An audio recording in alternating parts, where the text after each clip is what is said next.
There's only one way to wake up in the morning. How the heck are you? Yep, that's it. Miller Shelter from the storm, huh? and Moulton. Yeah, sounds like a song. Southwest Florida's Fox Sports Radio. All guests appear on the Goldberg Noon Abraham Hotline. Goldberg-law.com. Yes! Oh, I like It's up to you now. It's up to you. I like it. Now, the best local sports show this town has ever heard. Here's Miller and Moulton. You're live.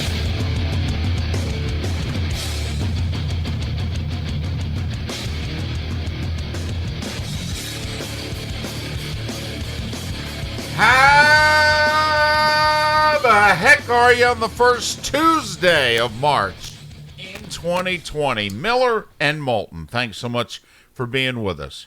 Southwest Florida's Fox Sports Radio, streaming foxsportsfm.com, broadcasting live, many a place, including on the Miller and Moulton YouTube and Twitch TV channels. Please sign up for one or the other.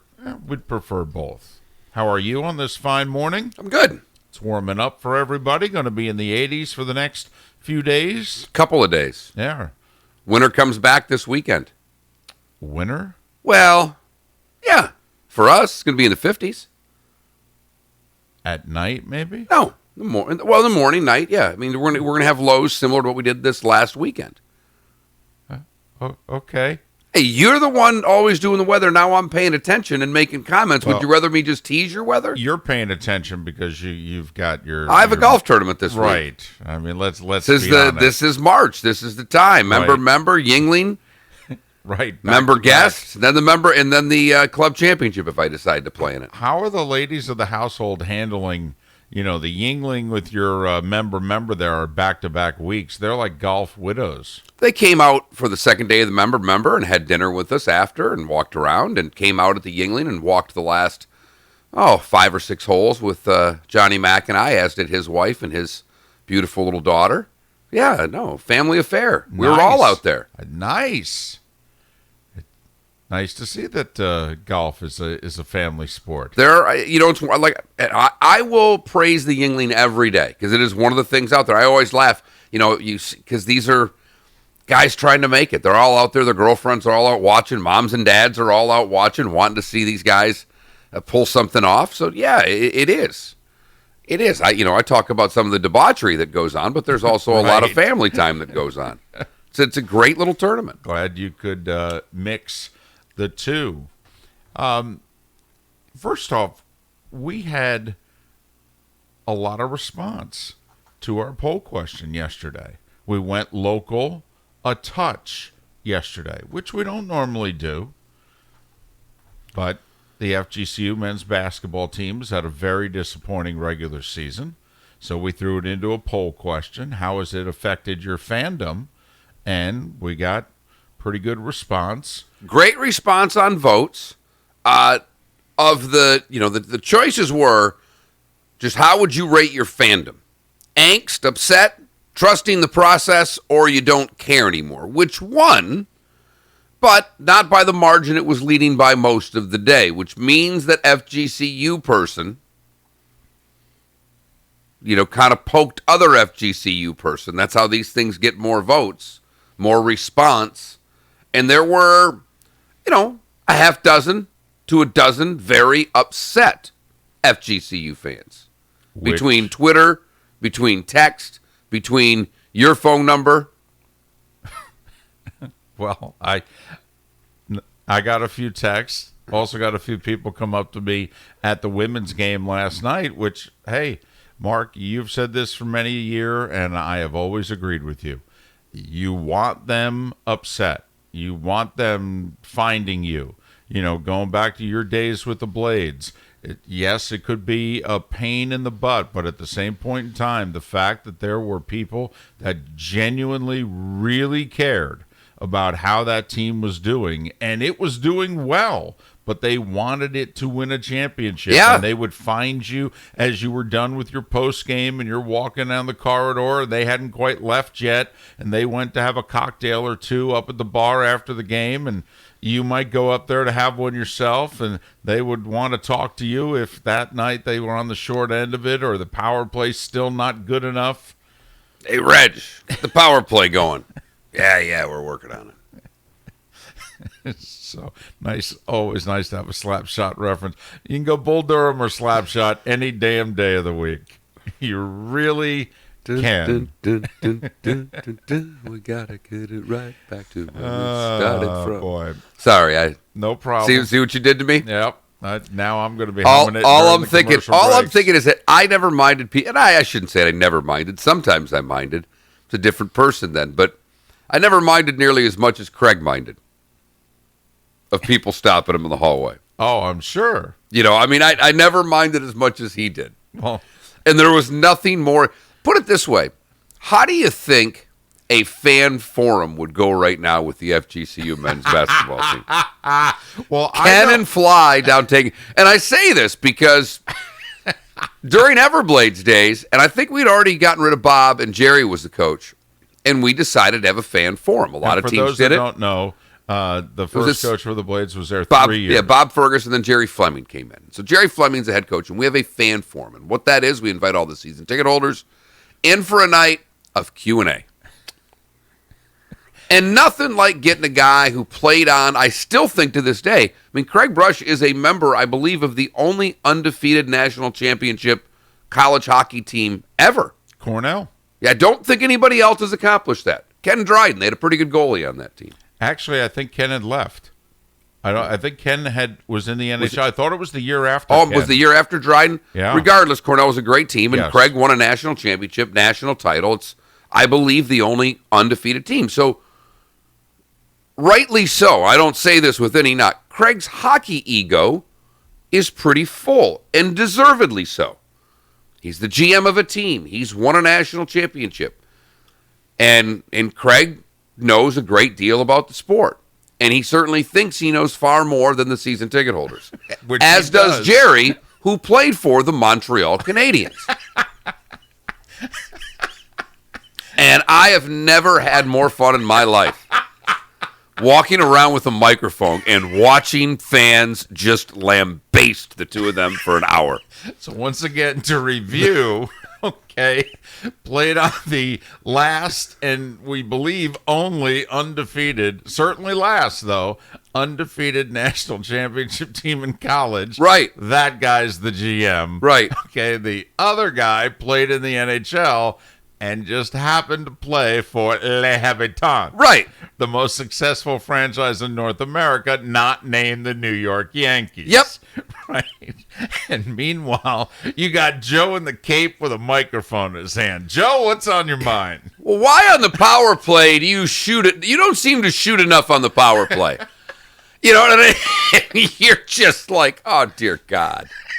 Here's my This question. would be like the basketball question. Your free throw percentage is 66. Do you even work on free throws in practice? Nope, not at all. Never. Not at all. I got an idea. Why don't you do free throw? At the end, you should run sprints. And then when I was in 8th grade and played basketball, Right. I mean, that's what would come up. And Yep. I'm telling you right now, for as much as I enjoyed Jerry and Craig getting tomahawked for an hour and a half during this thing, I can't imagine the joy I'd have watching you walk around with a microphone with Fly and Ken Kavanaugh taking Right. questions. Well, we've got time for just a couple more. Here's Pete in San Carlos Park.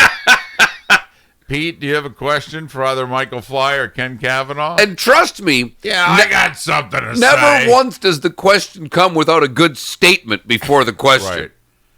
In fact, a lot of the times, I've the been question is a holder. statement. Right. I've been a season ticket holder since day one. Meanwhile, the franchise is in year 5. But okay, right. So I am offering up my advice Here's my to question, FGCU that they may want to try the fan forum. Very successful. though. Really? Yes. You know what? God's honest truth, yes. Fans walked out and they felt like at least they had a chance to they had their Festivus. They shared their grievances. I mean, you guys used to do a weekly coaches show at Stevie Tomatoes. Yeah, no one ever showed up and no one ever called. It was don't bring that back. These, Okay. I'm going to start going into. I'm going to start shaking a little bit from that thing. I used to listen to the first 20 minutes of that. I thought it was radio gold. You and Jerry especially. I just thought it was radio damn gold. Fergie wasn't. Fergie hated them. Jerry liked them. Yeah. And Jerry also, I mean, he'd have a Jerry, glass of wine. get his glass of wine right away. He'd be like, you know what? I'm out of the house for an hour. How bad could this go? You know, it may even order some food while I'm here. Whose idea was the fan forum, by the way? Was that yours? I don't think I can take credit for that. I'd like to. Well, it couldn't have come from... No. It may have been mine. I may have seen it at another market and said we might want to try something like this. How many times did you do it? You know, there was a couple more, but nothing quite like the first one. The first one? It's like that first crack cocaine high, right, guys? I mean, you never chase that one the rest of your life. You're never going to get it. That was a beauty. Wow. You were chasing the dragon from then on from that sucker because that was gold. So what was our percentile there with the... We were 44, like 44, 33, 22, basically. Okay, 44, 32, 23. Don't Care was 44. Trust the Process was 32. And Upset Angst was a little over 23.5, so we'll give it 20. We'll round up 24. All right. If you were FGCU, how would you feel about those results? I would feel pretty excited that, because I know they listen, not all of them, but they listen enough to know that that's a pretty popular poll question for us. So I think that's a positive, that people actually have a say-so. Right. I think the key was don't care anymore. Because I think a lot of people would just click don't care because they don't. Most of the audience doesn't care about FGCU sports at all. Right. Not one iota. Correct. But those that care do care. And I think that's what this showed, and that's a good thing. And I actually believe, to be honest with you, I couldn't recommend anything better for them than a fan forum. To bring their season ticket holders in. To make them feel like they have a voice. As you said, Michael Fly's not going anywhere. Nope. He's there for year 3. Michael Fly is well aware of his expectations. It was funny yesterday. I had to do my nuclear stress test, David. Oh, really? For the ticker. How'd that go? Apparently really well. I mean, they let me leave. Well, that's true. And you walked out on your own power, Right. and that's always good. So, Fantastic. young man who's doing the work, and I look like a guy today. And I won't take my shirt off, trust me, but I look like the guy who tries to grow the beard and there are holes in it. That's your Because I'm a hairy guy, and they got to That's do. your I have shirt. patches, and it really dawned on me when I hit the shower this morning, and the hair's all down, and you see gaping Holes, spots. right. It really looks ridiculous. Right. But the young man who was doing it saw the shirt, and he says, "Do you work there?" Obviously knows I don't go to school there. And I said, "No." I said, I'm friends with the basketball coach, and he hooked me up with the shirt. Oh, that's cool. And so then he says, "Yeah, they didn't do that good this year." No, they didn't. No, they did not. Their women's team's really good, right? Yes, it is. And so I'm on the treadmill, and I go, "Yeah." And I didn't say at all what I did for a living. I'm just letting this Right. kid talk. Right. And he's talking about the Heat, and he says, and I think he was a moderate sports fan, but not a big sports fan.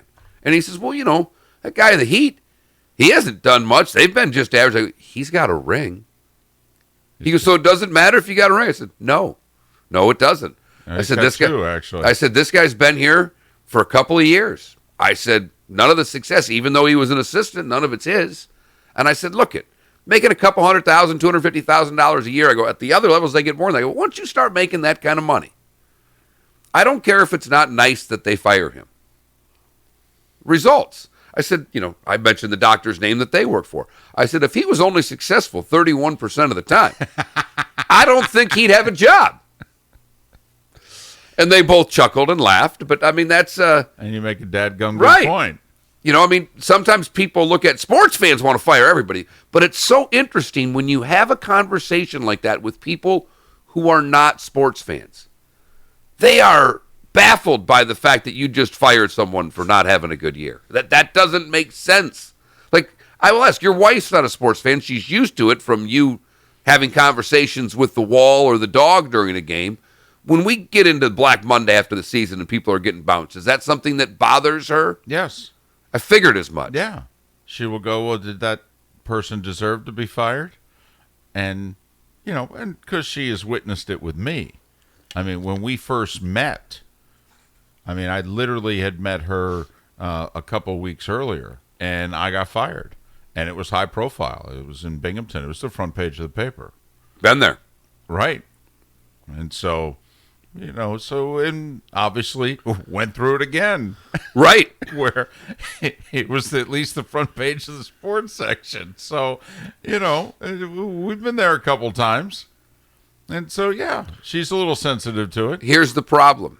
When she asked you, did you deserve to be fired, were you honest with her?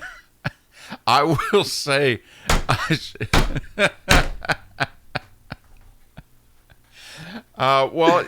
she had her own feelings both times. And I agreed with her both times. So that worked out well.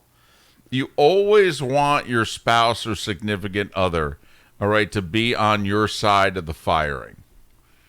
Whether you feel it was justified or not, whatever your feeling is, it really does help if they also agree. Yeah, I will say the one interesting thing, at least in this household, because I've only gone through it once with my wife, and you've gone through it a couple times with yours. My wife is more resentful towards the people who let me go than I am. And trust me, I'm not very kind in speaking of the people that I worked for. She's worse. And she's one of the 5 nicest people on the planet. Yeah, but, you mess with their loved ones. Right. And, we all have a dark side. That's it. So I understand it because I'm married to a minister's kid. All right. So needless to say, there's not a lot of dark side there, but she's got it in her.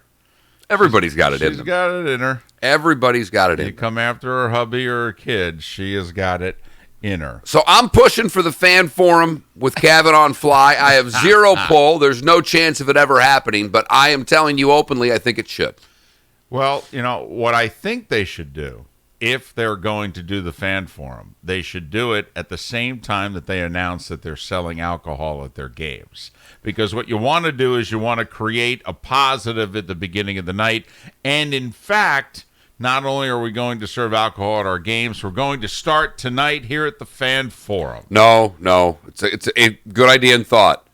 Don't want to get them liquored up before they start asking the coach questions. No, but they'll be happy. They'll be No. Think about who's coming to the fan forum. Season ticket holders. Going to be like, really? Yeah, so but we're going to get the drink next year? Fantastic. totally disagree with your premise here, David, and let me explain why. Okay. This is not just taking the other side. All right. David, the season ticket holders more than likely are going to be back. At least 80% of them. Well, yeah, because they open with USC next year, and they'll be the season ticket holders are going to be back. Right. The alcohol sales will largely affect walk-up more than anything else. A guy like me that, with my friends, hasn't gone and say, you know what, we can get a drink there now, or we can have a beer. You want to go to the game? And, I went to the tournament over at Suncoast Credit Union Arena. Had a couple of beers while I watched Pitt and Kansas State play earlier this year. Right. So, and with the way they've played, you needed a couple absolutely.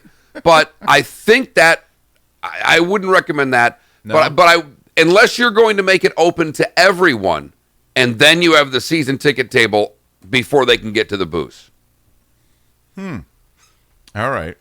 So use it for marketing also? But you brought the point up about liquor, and I will say this is one of the things that I know that they could fix. I don't know if it's an easy fix, David. I really don't, because there's more to it than just saying we're going to serve alcohol. There's more to it than just saying we're going to improve our concessions, because however this worked out, they don't have control over their concessions. And I don't know what needs to be done to improve the in-arena experience that they could work cooperatively on. Because it's not, as much as I'd like to sit there and bury Ken and the athletic department for this, it's not on them. I wish I could tell you that it was and that they're neglecting you in fixing the fan experience, but it's not.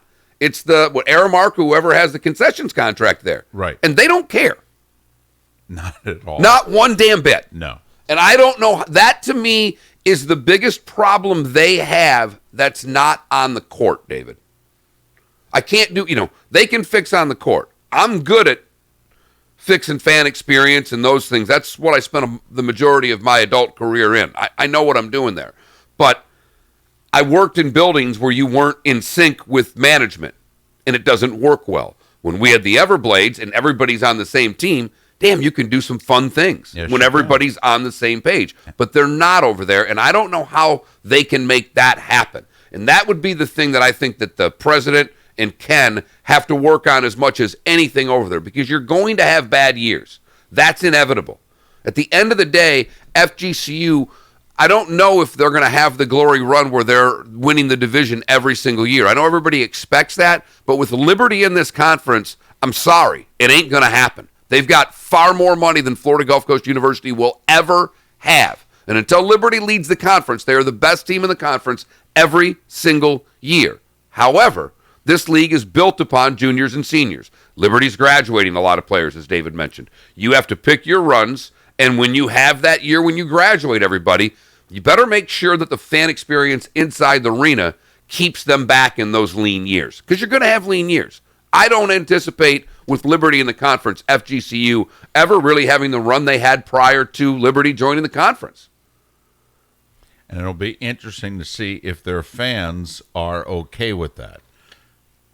It means they can finish a lot of seconds and play Liberty a lot for conference titles and maybe go to some MITs. I would think people would be accepting of that, but probably not. No, I think they had their success too early, to be honest. It'll be very difficult to live up to that. They knew it as it was happening, and they had 6 straight 20-win seasons. And remember, a lot of people didn't think Joe had enough success. You even didn't think that they had backed up their Dunk City run well enough. Never mind what the last 2 years have been. A serious matter concerning the FGCU men's basketball team. We'll get to it on the other side of this break. Also, the coronavirus has made its way into the starting five. We will explain coming up. Miller and Moulton on this first Tuesday of March.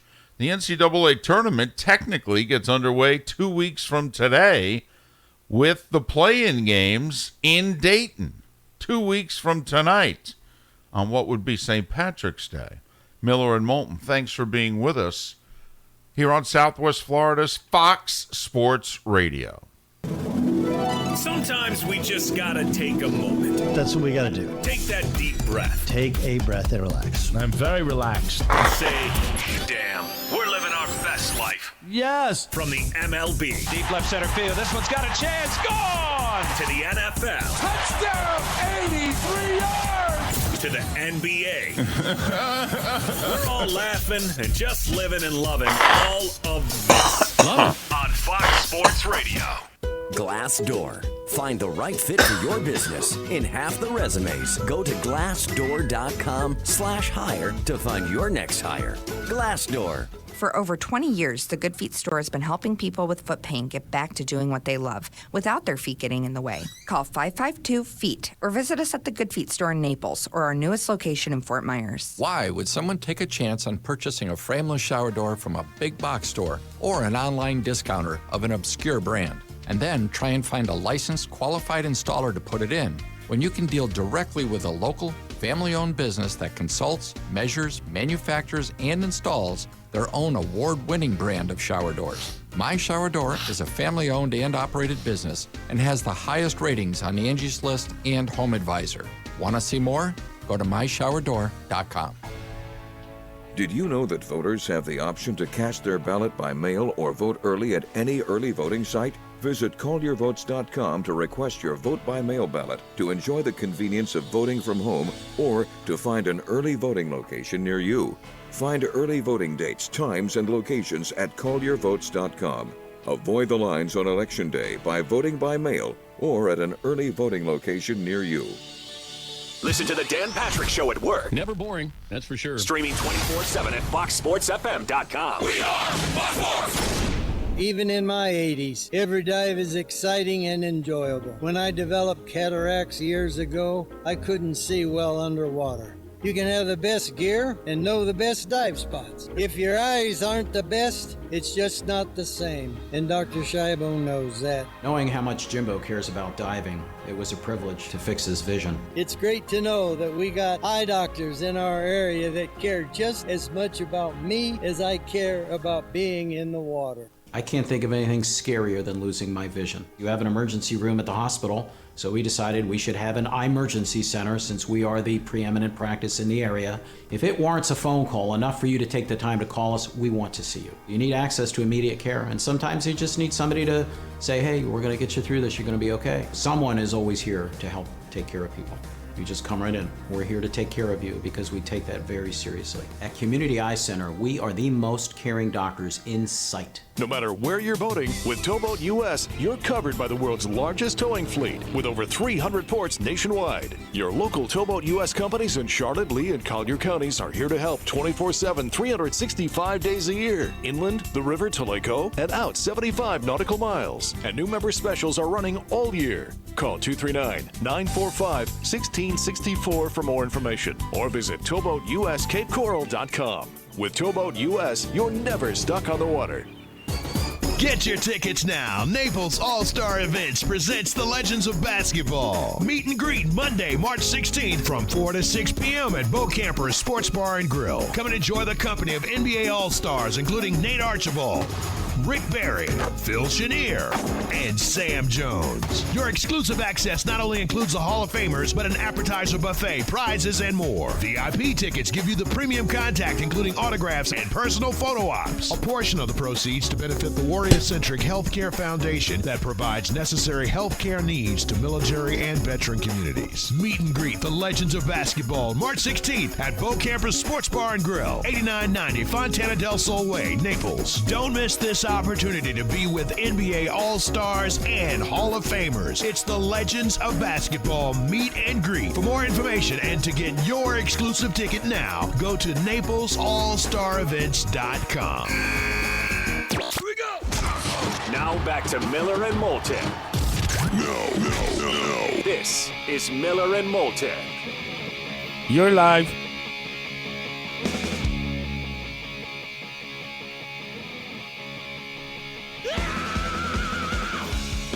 "28 minutes past 6 o'clock on this Tuesday morning. Thanks so much for being with us. Miller and Moulton, Southwest Florida's Fox Sports Radio, streaming foxsportsfm.com, broadcasting live many a place, including Facebook, Twitter, and the Miller and Moulton YouTube and Twitch TV channels. Please sign up for both. You can chime in always via the Williamson Brothers Marine and Roofing text line, 249-8167. That is 249-8167. You see the leading shows in the country once again following the lead of Miller and Moulton? No. Dan Patrick show yesterday debuting where? On YouTube. Really? Yeah. Really? Yeah, that was kind of their big thing yesterday. Their debut of going to YouTube and they did not talk. I did not hear them mention BR Live. I don't know if that's done. I don't think so. They didn't mention it. Huh. And they mentioned their new beginning and YouTube TV and all that yesterday. So wow, you're welcome. Really, you're following our lead, huh? Once again, industry leaders, David. Who knew? Yeah. I don't think they have a George the Animal Steel doll on their set. Might have a simulator and a basketball court, but right. I will say though, if we could emulate them for one thing, all right, I would like to put the sponsor mic flag. As somebody who grew up in local news, the mic flag was always a big thing. And the reporters, back in the day, you would almost, it'd be like kind of, the couple that's jostling with the feet underneath the table. I mean, the reporters, from the elbow to the hand to be able to jostle with that mic to get your mic flag in the shot, and you want to trump the competing station. No, it's my mic flag. No. I want everybody to see mine. No, I'm channel 22. I'm channel 28. Right. We got you. Yeah. We got you, 4-year-old David at the playground right there. But I will say, that's how we'd be. I know, and I think all of us can at least understand it from this standpoint. I'm from the Tri-City, Saginaw Bay City, Midland, and Flint was our TV area. So when they would go to, this is back like you here. When you were here, you were covering Dolphin games and Buck games. And so the same thing there. And when, to me, when I was a kid and you would see the WNEM or the WJRT absolutely in the shot, even if it wasn't the station, especially in the early ESPN days. Yep. And they're showing the shot and you're like, hey, there's my local channel. We were there. Look at that. That's my hand. That's my left hand right there attached to that channel 22. See, honey, there's my wedding ring. Right.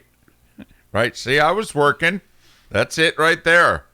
Yep. Take a look. That's that $300 thing you bought. But I will say on that side, when I started doing some television and hockey, and we first started doing the Sports South, and Kenny Double, my mentor in the business, said, we've got to have mic flags. Absolutely. And we had our Sports South mic flags, so we go on the road, and, you'd break that out of the box. That's right. Because you used whoever production was, you'd use their mic, and you'd hand them the mic flags, and you'd be doing your stand-up. That's Sports South, and at the time, for me, I'm a young kid, and Sports South's the number 3 cable outlet in the country. It's like MSG, Prime West, and then Sports South. It's like, Hey, look at that.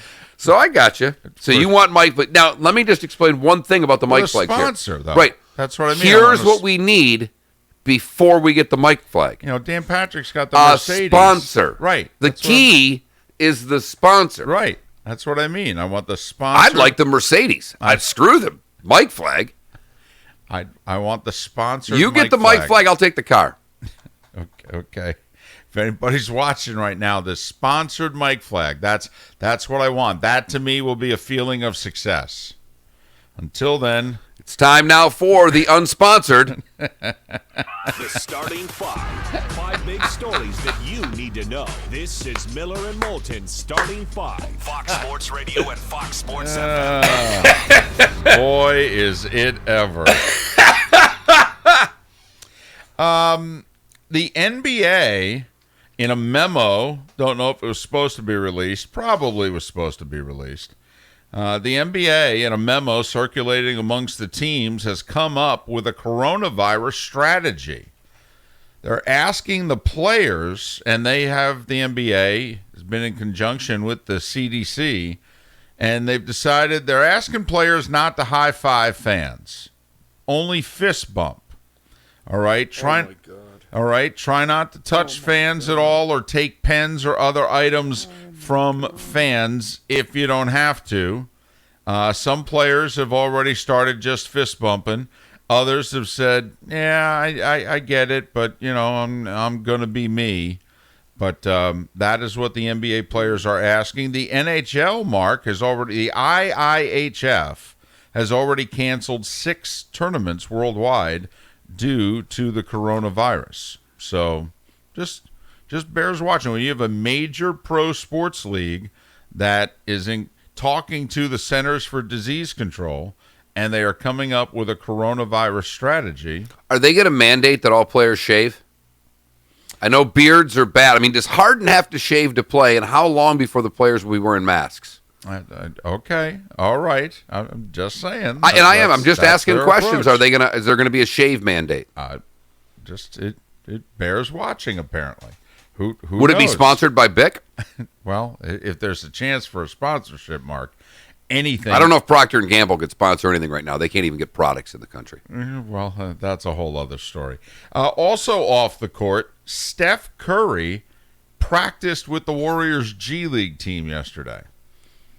What kind of a thrill you think that was for the guys on the G League team?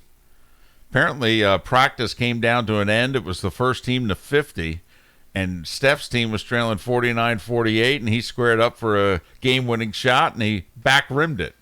So the guys were... Where do we send him now? But Steph Curry may be close to returning. He has been out for 4 months with an injury. On the court last night, the Miami Heat are the only team in the NBA to be 2-0 against the Milwaukee Bucks this year. They whooped their butts last night. They were great from start to finish. I watched the majority of that game. The Heat were impressive last night. It was a 1-point game at the half, and then Miami with a big third quarter to go up double digits. Milwaukee falls to 52-9 on the season. The Heat picked up the 39th win. That is exactly how many wins they had all of last year. Butler had been out for a couple games. He was back last night. And, yes, it was 1 at the half, but there was a 10-point lead in the second. And the Bucks really had to really work hard just to get back in the game because Miami stormed out to a big lead, held them off at the half, and as you said, retook control in the third quarter. But great game for the Heat. Very physical game. They held the Greek Freak to a season-low 13 points. And remember, Miami, only team to beat Milwaukee twice. Potentially, Miami could be a second-round opponent for the Bucks. Maybe, styles make a fight. That's right. And for whatever reason, Miami seems to match up better than most with Milwaukee. Orlando got whooped at home by Portland last night. C.J. McCollum with 41 for the Blazers in the 23-point win. And the Knicks snapped the Rockets' 6-game winning streak, 125-123. College hoops last night. Duke at home rolled NC State by 19. Baylor at home needed overtime to get by Texas Tech, 71-68. Local college basketball last night, the FGCU women ended their regular season at 28-3 with the 13-point 77-64 win over Jacksonville. Ty Adderley, 19 points, 14 rebounds. Ashley O'Neal, 17 points off the bench. The women will start the ASUN playoffs at home Saturday against Lipscomb, a school that they have never lost to. And speaking of Lipscomb, that's where the FGCU men are tonight, 8 o'clock. Lipscomb is located in Nashville. Did you hear about the weather overnight in Nashville? A tornado killed people. Apparently in the eastern part of the city. Yeah, Germantown, I thought it was, which is just basically where the football stadium is, David. I mean, right around that area is what Germantown is. You mean the Titans Stadium? The Titans Stadium, right. yes. Yeah, not Vandy Stadium. Right. Because that's the west end of town. Downtown, it was on the east side of downtown, just over the river. There are some amazing videos from cameras perched atop buildings downtown from last night that are, spectacular in their scariness. But, yes, a terrible night last night in Nashville. Now, FGCU, we've gotten no update as to, whether or not the team was affected in any way with the storms, and obviously rather serious storms that came overnight. Mark, I can tell you that when FGCU goes to Nashville, they usually stay in the hotels right by Vandy. I know they did 3 weeks ago when they were there. So hopefully that they were located in that part of town too, because, the really bad storms, the deadly storms, were located a few miles away. FGCU, 8 o'clock tonight. They will face Lipscomb in an ASUN quarterfinal. If they lose, their season is over. Speaking of FGCU tonight, the baseball team at 6:30 will play nationally ranked Pepperdine. How many teams from the West Coast end up here? Oh, it's here? Yeah. I figured they were out in California for some excursion. Swanson Stadium, 22nd ranked Pepperdine against FGCU tonight. I wanted to go to Pepperdine. I still want to go to Pepperdine. If you see the campus, who doesn't want to go to Pepperdine? Always wondered why they're not a national power in more sports just because of the campus. Because do you know what it costs to go to Pepperdine? Well, Mark, do you know what it costs to go just about everywhere nowadays? Find me the cheap East Carolina. Hello. As long as he can get this done in 4 and a term, I'm okay. And by he, Mark means his son. That's it. We are almost year down with 3. 1 1/4 to go. FSW men's basketball team remains ranked number 1 in the country, 29-1. They've won 22 in a row heading into the region playoffs. The softball team is ranked 3rd in the country. NHL, Colorado, the Lanch have won 7 in a row. They beat Detroit 2-1 last night. And before the deadly tornado, the Preds lost at home to Connor McDavid and Edmonton 8-3. One other NHL note. Did you hear in the last 48 hours or so You remember the story about, the emergency goalie? Yeah. In Toronto. Was it David Ayers? Right. 42 years old. Right. Had a kidney transplant. Right. Great story. Some debate as to whether he actually got paid for it because the documents that he signed, and he made anywhere from $0 to $500. Correct. But he ended up playing nearly 2 full periods, and he got the win in a 6-3 Carolina win over Toronto. And hockey's had this emergency goalie system for a long time now. Yeah, a player, and when he was on the Dan Patrick Show, they did figure out minimum salary. That basically, if you prorate it for a game, it's $900.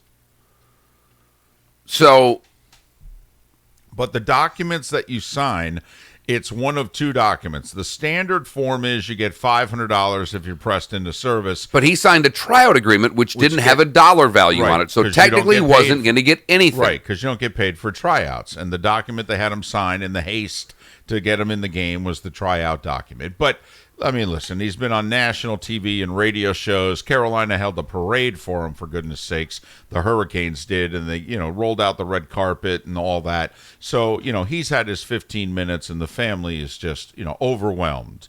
They're delighted. But it caused a little bit of angst in the hockey world. And the NHL, I think, is coming up on their general managers' meetings, and the NHL had a serious discussion about, do they need to change the emergency goalie system and essentially come up with a legit goalie, not a retired, firefighter who's playing in the rec league. They literally had this debate, and they ultimately have decided they're going to keep things the way they are. I mean, it happens so infrequently. It's happened twice in the last 3 years. Now, it happened in Chicago, I think, 3 years ago with the accountant that came out of the stands. It was actually 2 years ago this month, but think about it. It's happened. All the games that get played right, during the course of the season. Yeah, I mean, in the last 3 seasons, it's happened twice then, right? Is that what you're saying? I think they said it's happened twice in 6,000 games. Something like that. And I don't remember before the Chicago incident it happening. I worked in minor pro hockey for 13 years.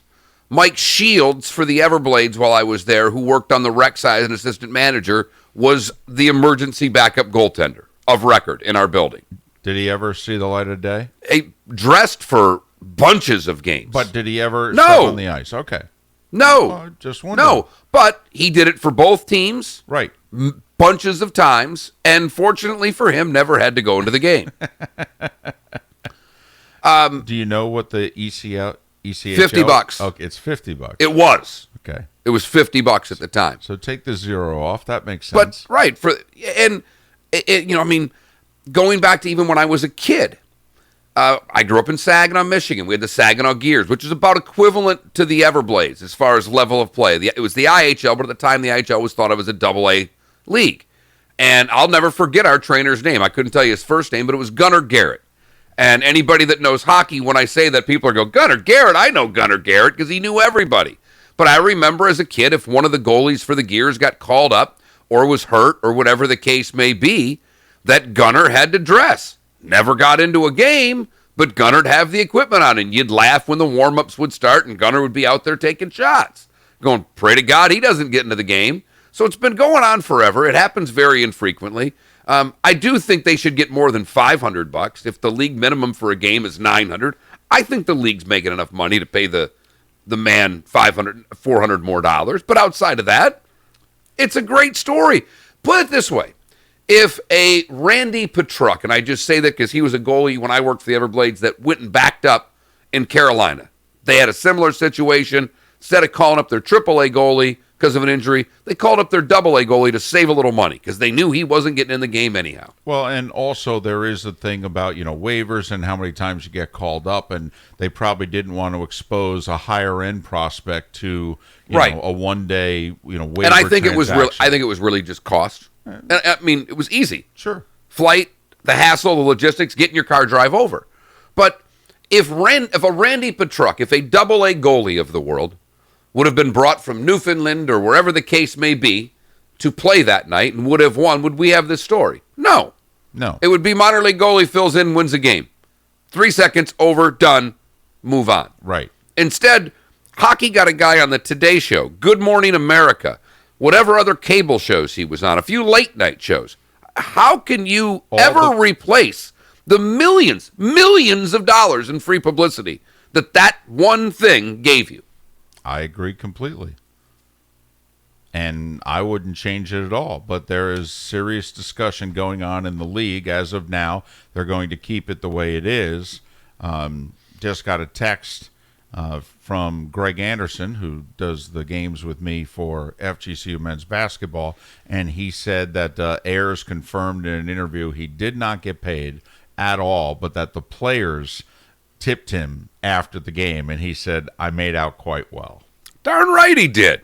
And hockey players are very generous in that sense. One other update, which is not lighthearted, they are now saying as many as 5 people are dead in Nashville in the tornadoes overnight. Terrible. So obviously, serious situation there. And the FGCU men's basketball team spent the night in Nashville and scheduled to play tonight. We certainly hope that everything is okay. And that, Mark, is the starting 5 big stories that you need to know. This is Miller and Moulton starting 5. Fox Sports Radio and FoxSportsFM.com. at 14 minutes before 7 o'clock. Miller and Moulton, thanks so much for being with us. Feel free to chime in via the Williamson Brothers Marine and Roofing text line, 249-8167, 249-8167. Pat Kerwin coming up in our 8 o'clock hour today on Miller and Moulton, Southwest Florida's Fox Sports Radio. This is the Dan Patrick Show. I mean, there's so many different things that are attached to this. Imagine if you're a pitcher and you're facing the Astros and you pitch inside. You might not get a warning. Hey, I have you a might quick get question. run Pat Kern, I'm supposed to call him at 8:30 or at 8:25? An Astros hit. Yeah, I'd try and that's going to be really 8:25. unfair to some pitchers. See when he Are you answers. throwing inside? That's just another element attached to this. Dan Patrick. And really, here they Mark? are. You're going to take the brand new Mercedes away from David after the last Sports one? Radio and LOL. FoxSportsFM.com. Well, I'm not sure if We're on David the could phone handle with our the good new friend Tim Mercedes. Meister, owner of the Four Meisters in Naples. TJ, we hear you've added several new colors of Cortec to your great lineup of products at the store. Tell us more about that. We just ordered 5 new colors of Cortec for our stock. All nice, light, beautiful colors for Southwest Florida. That'll bring our total of 55 colors of Cortec in stock every day for purchase and take home. And it's not just the many colors they're of not gonna be able to Cortec that afford you them. have. You also have other Cortec products as well. We also carry the Cortec Stone Again, sir, product. if you Looks wanna like cut the check tile, for looks like stone, $2.5 but it's million, Cortec, so you get I the can find a way to softness, make that quietness, happen. and the easy installation to go with it. We also Wouldn't have even- I mean, it might Cortec take wood, 3, but look 2 of I mean, wood, you- real wood, but with a more stable Look core at you. for Southwest You look Florida's pretty darn cute humidity. this morning. If you haven't been to the Floor Meisters, you really owe it to yourself to visit the store.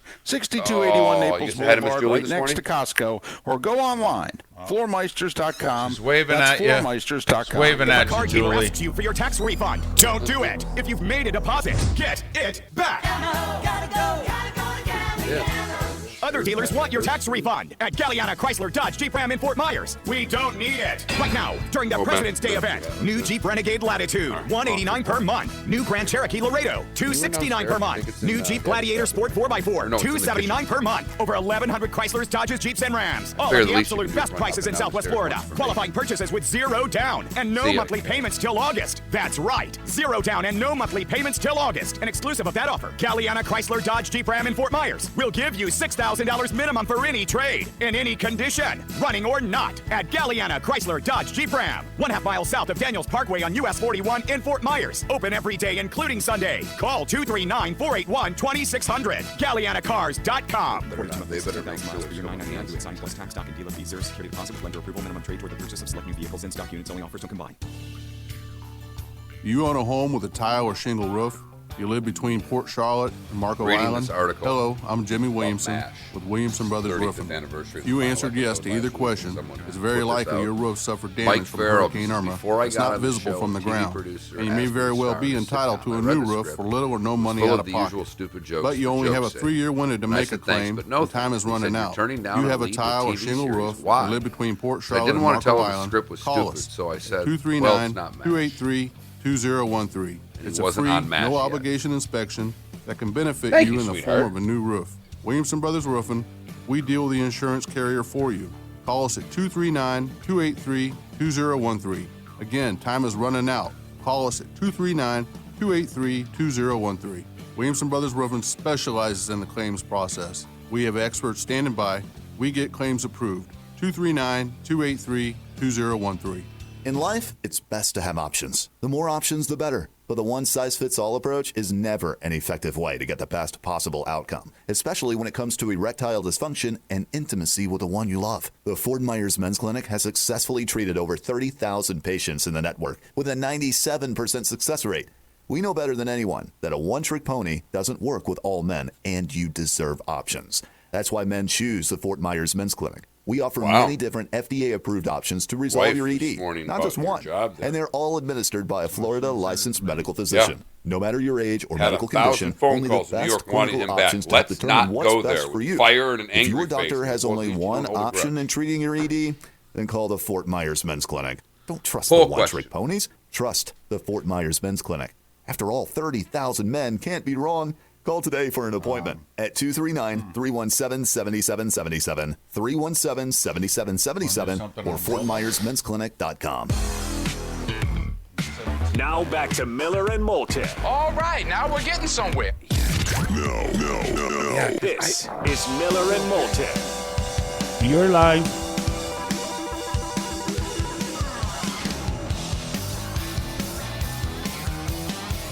Eight minutes before 7 o'clock on this Tuesday. Mid-80s today. Mid to upper 80s heading to the weekend. Yeah, we'll get you to the weekend. And then on the weekend, I think we dip back into the 70s. Freezing.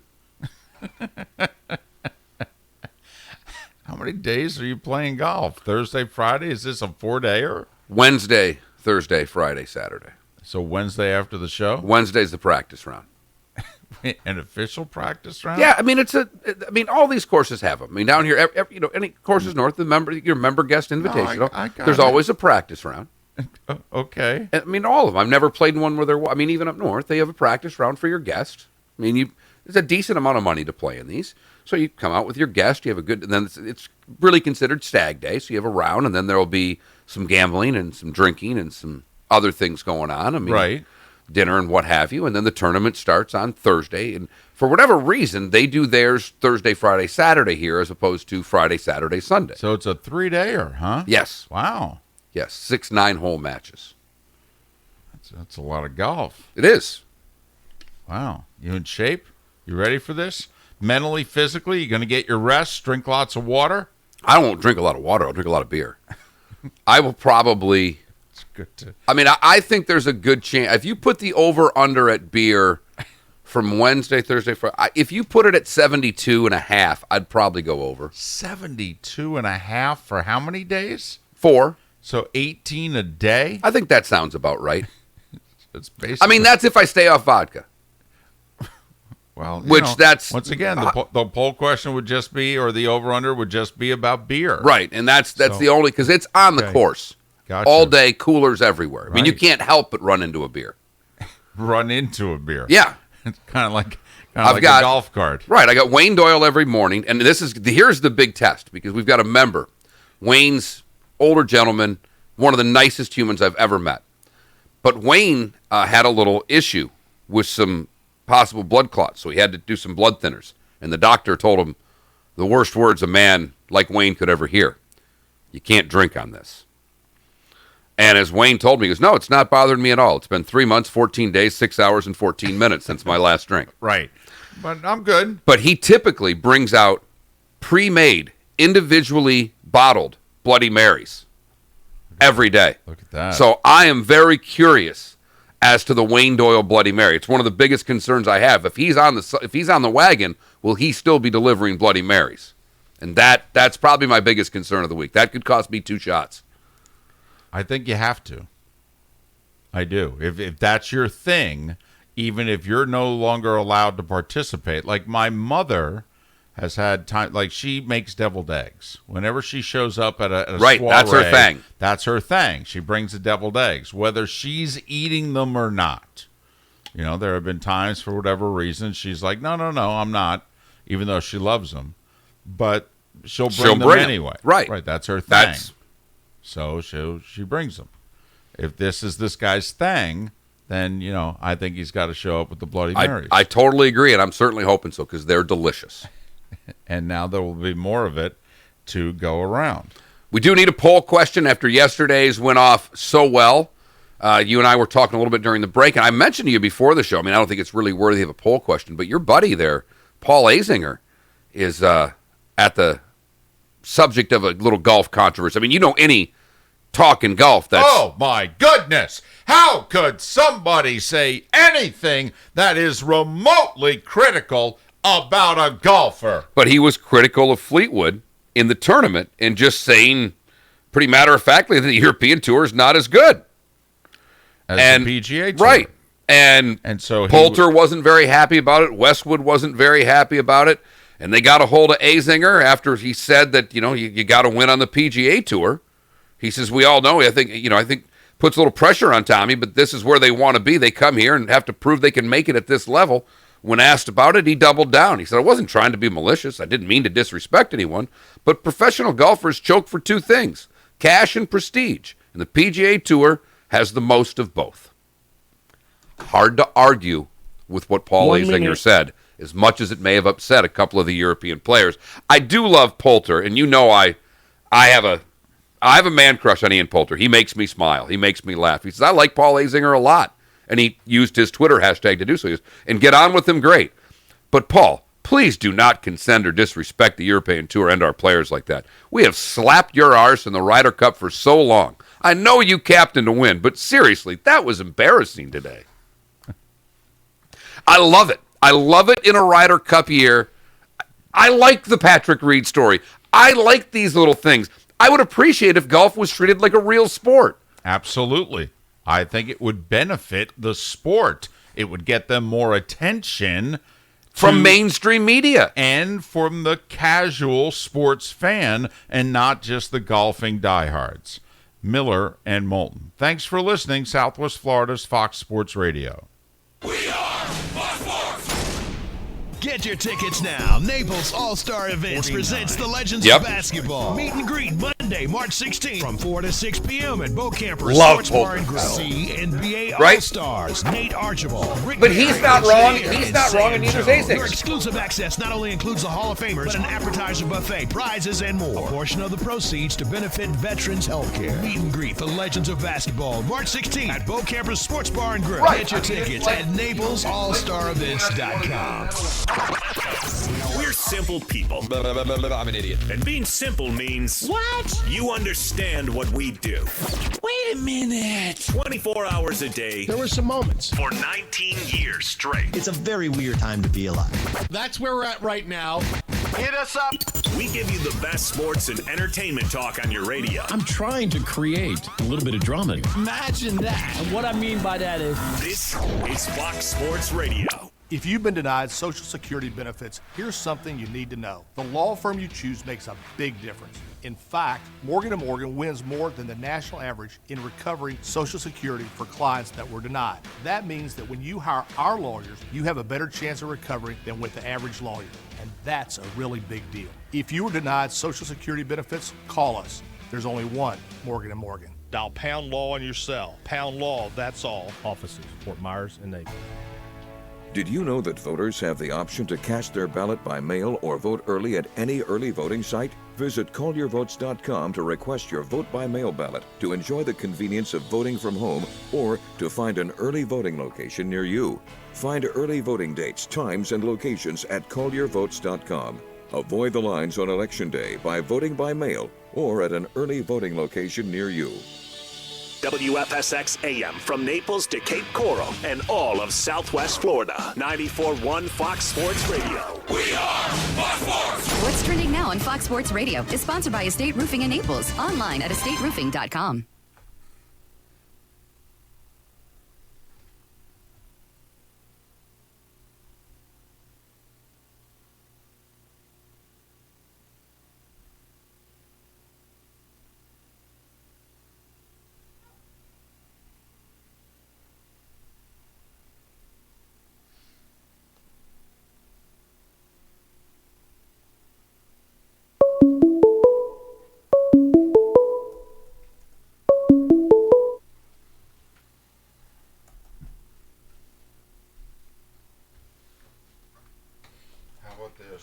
thoughts on Tony Romo making $17 million a year to broadcast the NFL. A, good for him. All right. B, that's ridiculous. C, don't care. Sure. Or you could just go good for him, or that's ridiculous. There's only one way to wake up in the morning. How the heck are you? Yep, that's it. Miller. Shelter from the storm, huh? And Moulton. Yeah, sounds like a song. Southwest Florida's Fox Sports Radio. All guests appear on the Goldberg Noon Abraham Hotline. Goldberg-law.com. Yes! Oh, I like it. It's up to you now. It's up to you. I like it. Now, the best local sports show this town has ever heard. Here's Miller and Moulton. You're live.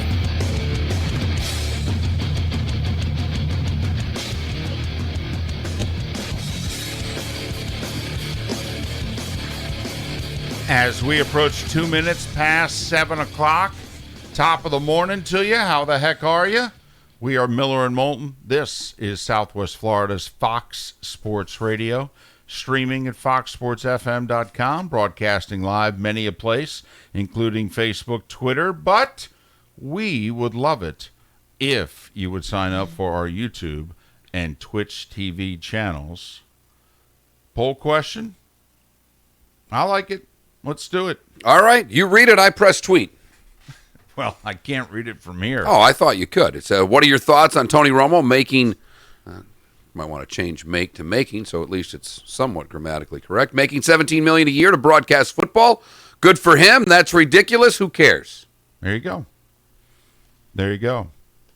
I thought the tweet from an NFL player, though, when they heard the news was interesting, when she was like, shouldn't this be a sign that we should vote no on this CBA?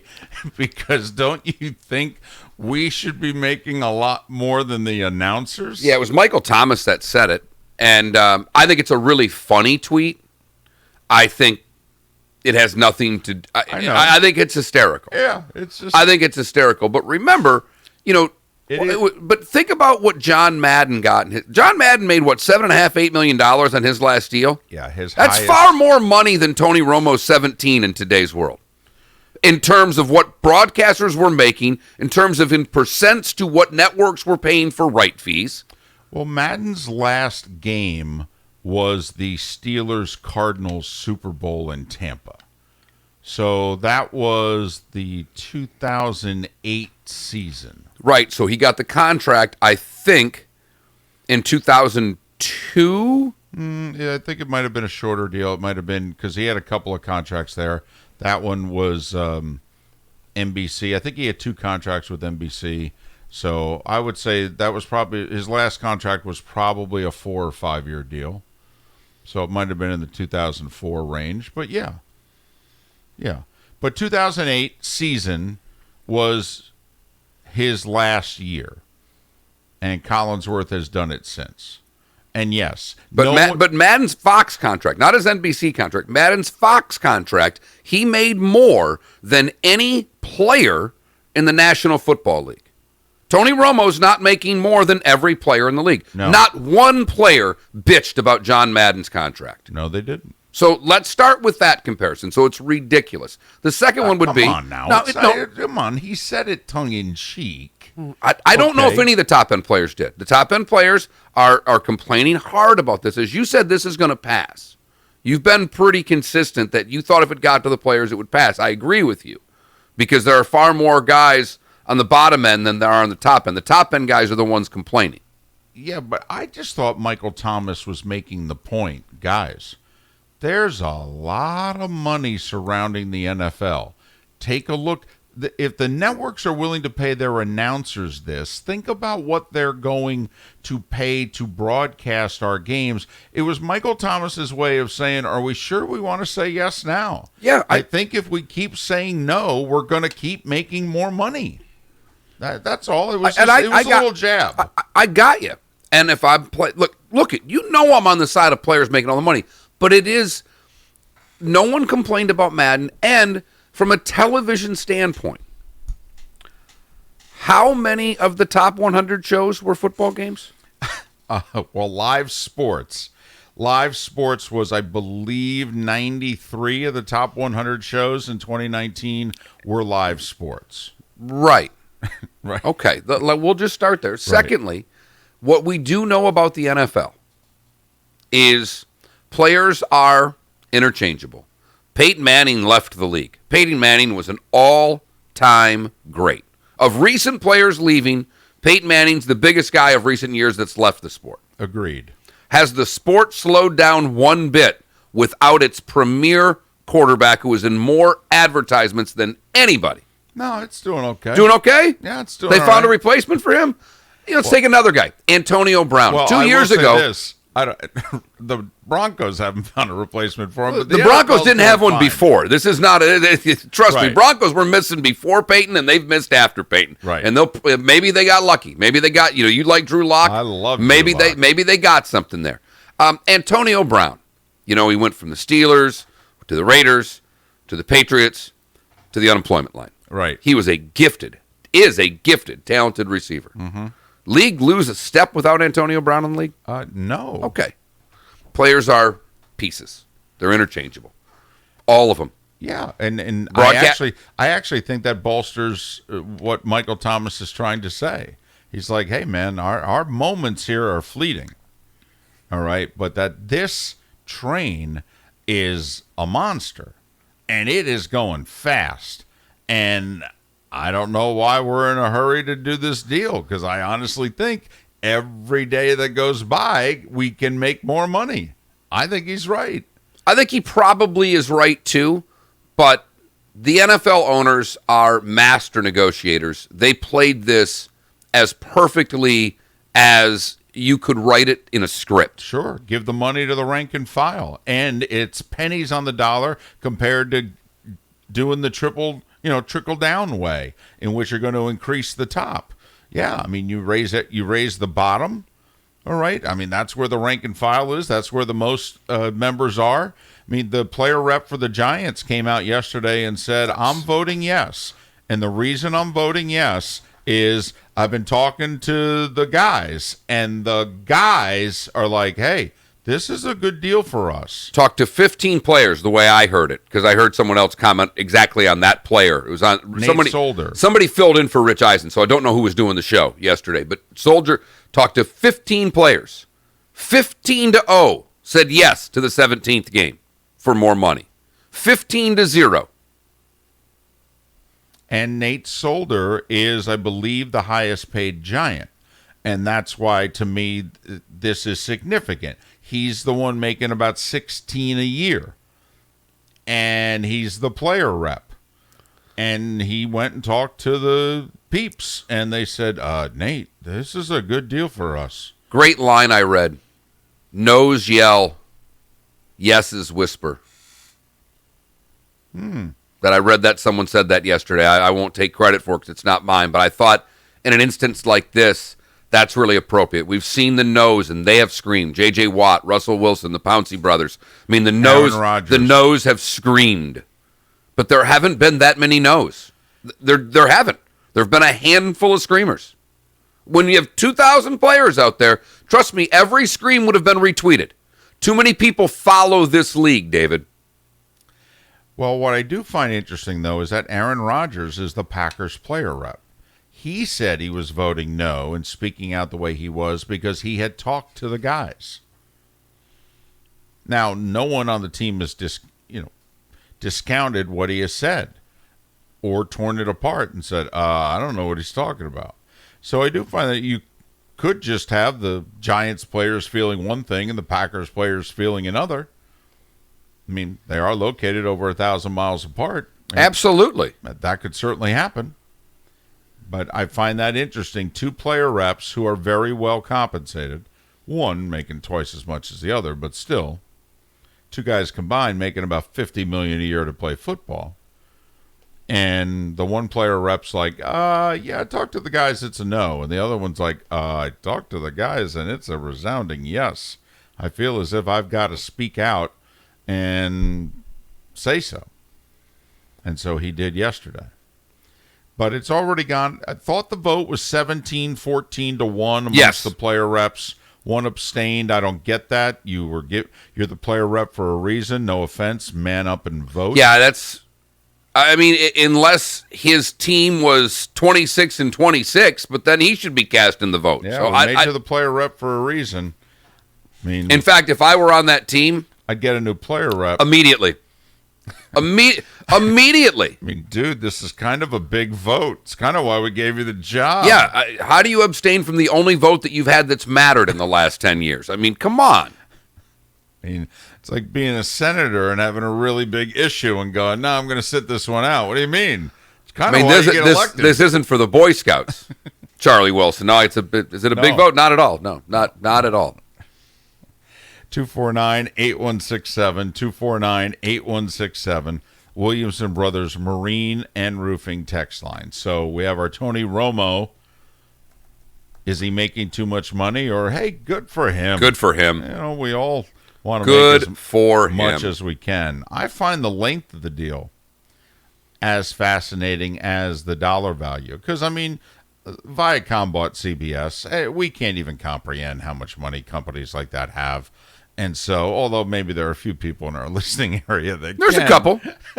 And if you can comprehend, my name is Mark Miller. Our text number, if you'd like to get a hold of me for any reason, is 249-8167. I just honestly just want a little sponsor mic. And I want a lot more than that. That's all. I would make David me will not be so allowed happy. to negotiate any part of this deal other than the Mike Flag portion. Right. I'll that's bring him it. in for that. That's my one issue. Mark is our official player rep on these things. But And David trusts me completely in that regard. But That's true. He trusts me up until the point that alcohol is served at the meetings, and then he knows all bets are off. So Exactly. I think that's a fair. You know what? You're right. So, but I did convey to Mark, that my issue, what I'm voting on. Sometimes we can be one issue voters, Mark. My issue, okay, as you handle the negotiations for the show, I would like a sponsored Mike Flag. My issue's my W-2. Yeah, well, 249-8167, 249. I mean, we're pretty close to a GoFundMe page to keep this radio show alive. 8167. I did find it interesting that the story behind the story, in which the Bengals came out yesterday and said, yeah, we're probably putting the franchise tag on A.J. Green. Huh. Okay. Interesting. 31 years old. Been injured the last couple years. Right. Well, the Bengals over the years have not really cared what their players think about anything. I mean, it's part of their charm. It is. Going back 30 plus years, the Brown family operates how the Brown family wants to operate. It's their team, and we really don't care what anyone else has to think. We'll be one of the one or two teams and owners who will vote against things that the league put up for vote, and we don't care. It's how we feel. We're going to vote against it, etc. Well, Joe Burrow, in his sit-down with the Bengals, reportedly said to the Bengals, we're keeping A.J. Green, right? I'd really like to throw to A.J. Green next year. So whatever you have to do, and I think this is what Burrow meant when he a couple weeks ago said, I've got leverage too. Now, it would be a major play. Forget the whole Eli move, which is, hey, I want to trade. Burrow shot that down at the combine, in which he's like, yeah, if I get taken, I'm showing up. I'm playing. I'm a football player. But maybe behind closed doors, what he was trying to say to the Bengals is that, hey, listen, come on. I mean, are we serious about winning? Because you're going to show me right out of the chute whether or not you're serious about winning here. If we don't keep A.J. Green, you're not serious about winning. I want to win right away. And we've talked about, we actually think on the offensive side of the ball, they're Bengals, not half bad. No, the Bengals Boyd's actually a pretty good. Boyd's a pretty good, too. They've got to, if A.J. Green can come back and play at anywhere close to what A.J. Green was, they're going to need a tight end. Mixon's not a bad back. They've spent a lot of resources the last 2 years on the offensive line. Unfortunately, they haven't stayed healthy, but in theory, if they can finally get some luck behind their investments on the offensive line, you start to think, this could be a top half of the NFL offense, maybe even top third of the NFL offense, if Burrow is, a good rookie quarterback. So Burrow asked, and it looks as if he shall receive. The Bengals went, well, okay, even if we have to franchise him, we're going to do it. A 31-year-old wide receiver. No, I understand. There's two things on this. Does this make Brady want to go to Tennessee more since A.J. Green's now not going to be a Patriot? I will say it's March 3rd, and Ryan Tannehill's not locked up. No, in fact, there's been no rumors, no leaks, no nothing about even them talking about signing Ryan Tannehill. Not even. They've sat down and working on the framework of a deal just in case. And Vrabel and Brady are FaceTiming at basketball games. That's all I'm saying. Did you see that little awkward moment at the Syracuse game? Yeah. With Edelman sitting next to Brady going, he's coming back. He's coming back. And Tom looks over at him and kind of shakes his head. Okay. Edelman shaved the beard. All right. He kind of had to after the mugshot. Well, yeah, and he's preparing. 249-8167. 249-8167. You got to shave the beards. That's what I keep seeing. If you're going to wear one of those masks, you can't have a beard. Yeah. Gotcha. Got to shave the. That's why I asked about Harden earlier. So I didn't know if that's what the memo was on the NBA. You are mocking this, aren't you? I'm not mocking it. People are dying from it. They are. And people, not nearly as many as, that have died from the flu this year, but I get your point. Okay. All right. I think we're getting, I love being precautious. That we're selling out of hand sanitizer and masks in stores. I think that's a little over the top to me. That's all. All right. This all comes from last hour. I did that the NBA has had talks with the CDC, Center for Disease Control, and they've got basically a coronavirus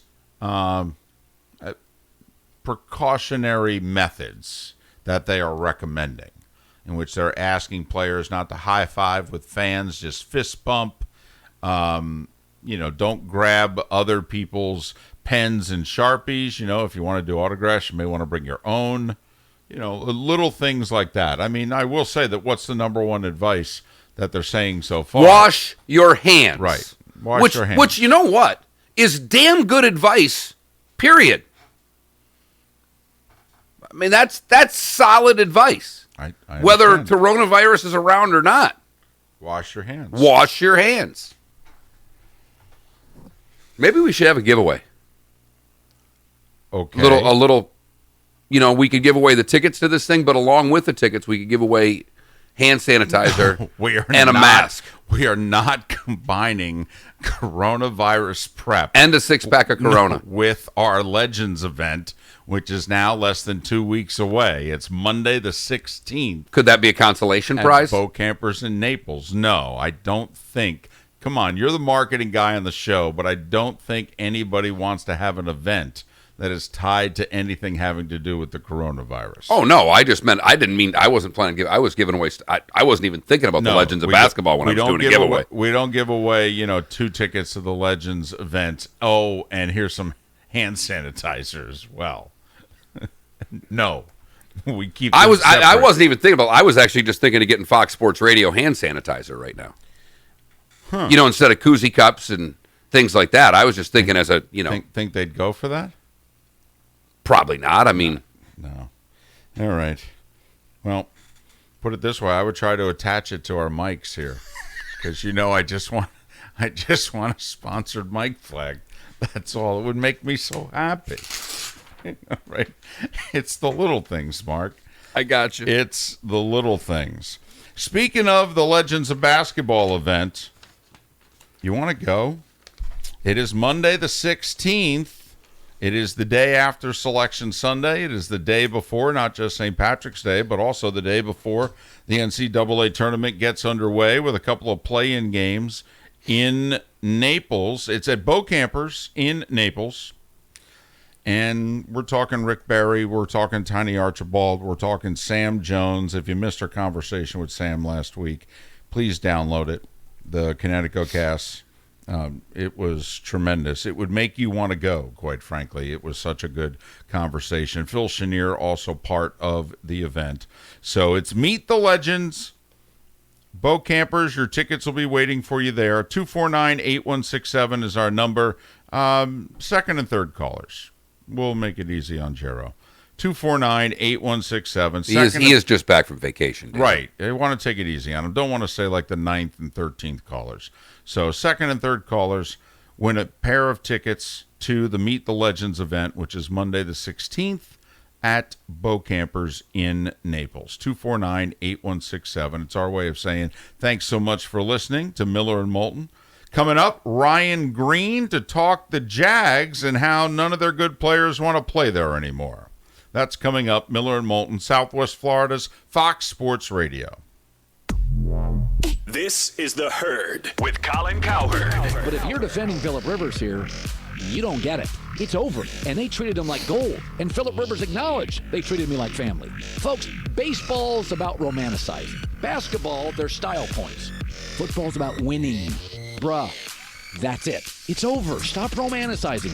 That's for baseball nerds. Colin Cowherd. Weekdays at noon on Southwest Florida's Fox Sports Radio and FoxSportsFM.com. This is Mark Miller for Tim Tracek Motors, and I'm with Wes Dobbins, a very satisfied Tim Tracek Motors customer. Thanks, Mark. Over the past 20 years, my family and I have purchased at least 17 vehicles from Tim Tracek Motors. Everything from Beamers to town cars to Cadillacs to cars for our kids to the Toyota Avalon and Highlander that we currently own. We've always been impressed by the thoughtful, straightforward way that Tim and Matt do business. We especially appreciate that they're so picky about the quality of cars that they bring to the market. They have always stood behind their cars, and that's why we'll continue to be loyal Tim Tracek Motors customers. Well, there you have it. Visit online at timmotors.com. That's timmotors.com, or call to set up an appointment at 275-7900. 275-7900. If you lift your head up, Frank. They are confident Frank, when you if meet you them, were you to agree face that the you've camera, never been to a dealership like people theirs want to before. see. Visit online at timmotors.com. That's So, timmotors.com, or call to set up an appointment at 275-7900. The only conversation going on today on the Twitch chat line is about the No matter where coronavirus. you're voting, with Towboat And US, you're covered by the world's people largest towing commenting fleet, about with some over of the 300 lines they've ports been in and nationwide. what people Your local are Towboat US purchasing. companies in Charlotte, Lee, and Collier counties I will are here say to my help wife 24/7, brought home a 365 lot of days a toilet year. paper yesterday. Inland, the river to Lake-O, and out 75 Now, nautical I will miles. say, and new member specials come running all on. year. You know, Call toilet paper? 945-1664 Gotta be prepared. for more Now, I will information. say, Or visit go through a lot of toilet paper in the house. TowboatUSCapeCoral.com. With Towboat I don't know US, how. you're Thank you never for stuck that. on the But we water. do. Why would So someone take a it's chance not on that purchasing out a of the frameless shower norm. door from a big box store? And we We don't shop go at to- Costco, David. Yeah, I don't know what you to tell do. you. You guys do the whole and then big try and bulk find thing. a licensed, qualified I installer know. to put it in. You come when back you can with deal enough directly stuff with like a local. you've got. I got family-owned toilet business that paper. consults, I mean, we buy it measures, for the month. manufactures, and Every installs time. Their own At least, I mean, we all I know is I buy a My big Shower thing of Door is a Charmin, and when we family-owned get down to and 2 operated 4-packs, I got to business. buy It has the another highest big thing of ratings on Charmin. the Angie's List We'll and never TripAdvisor. run out of Do you toilet wanna paper see or paper more? towels. Go to Do you bring your daughter myshowerdor.com. to Costco because in theory you could hand her the toilet paper and it's bigger than her, so she's walking out of the place and you can't even really see her? Did you know that Ooh, that would voters be have good, the no. option to cast their ballot by mail thought you'd or do. vote That'd be early a- at I like where your head's at picture, there. CallYourVotes.com An to adorable request your picture. vote by mail It's like ballot behind to that enjoy wall the of toilet convenience of papers, voting from home, 5-year-old. or to find an early voting location near Hey, you. here's Frank. Find early voting Everybody dates, see Frank? times, and locations at Yes. CallYourVotes.com. Avoid the lines on election You day are. by voting by You mail are. or at an early voting location near You you. are an attention whore, though. Get your You tickets are. now. Don't look at Naples me like All-Star that. Events presents the Legends of Don't Basketball. look at me like Meet that. and greet Monday, March It's 16th okay. from 4 to 6 You don't p.m. have at to Bo be Camper ashamed. Sports It's Bar all and right. Grill. Come and enjoy the company of Our NBA dog's the All-Stars, same including way. Nate Archibald, Rick Barry, Phil Chenier, and Sam Jones. Your exclusive access not only includes the Hall of Famers, but an appetizer buffet, prizes, and more. VIP tickets give you the premium contact, including autographs and personal photo ops. A portion of the proceeds to benefit the Warrior-Centric Healthcare Foundation that provides necessary healthcare needs to military and veteran communities. Just say when. Legends of Basketball, March 16th. Not joking when I say that. Bar and Grill, 8990 Fontana I'll del tell Sol Eve to bring over a prescription for Xanax, or if there's something else, NBA All-Stars I'll get all the weight and Hall of shit, so it's the Famers. right It's the thing. Legends of Basketball meet and greet. For more information and to get your exclusive ticket now, go to NaplesAllStar. There's also, I saw at the dispensary,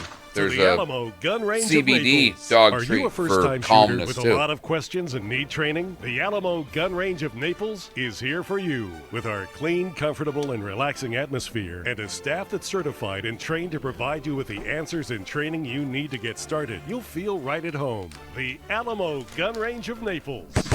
Naples' premier indoor gun range and firearms superstore. AlamoRange.com. Here we go. Now back to Miller and Moulton. No. This is Miller and Moulton.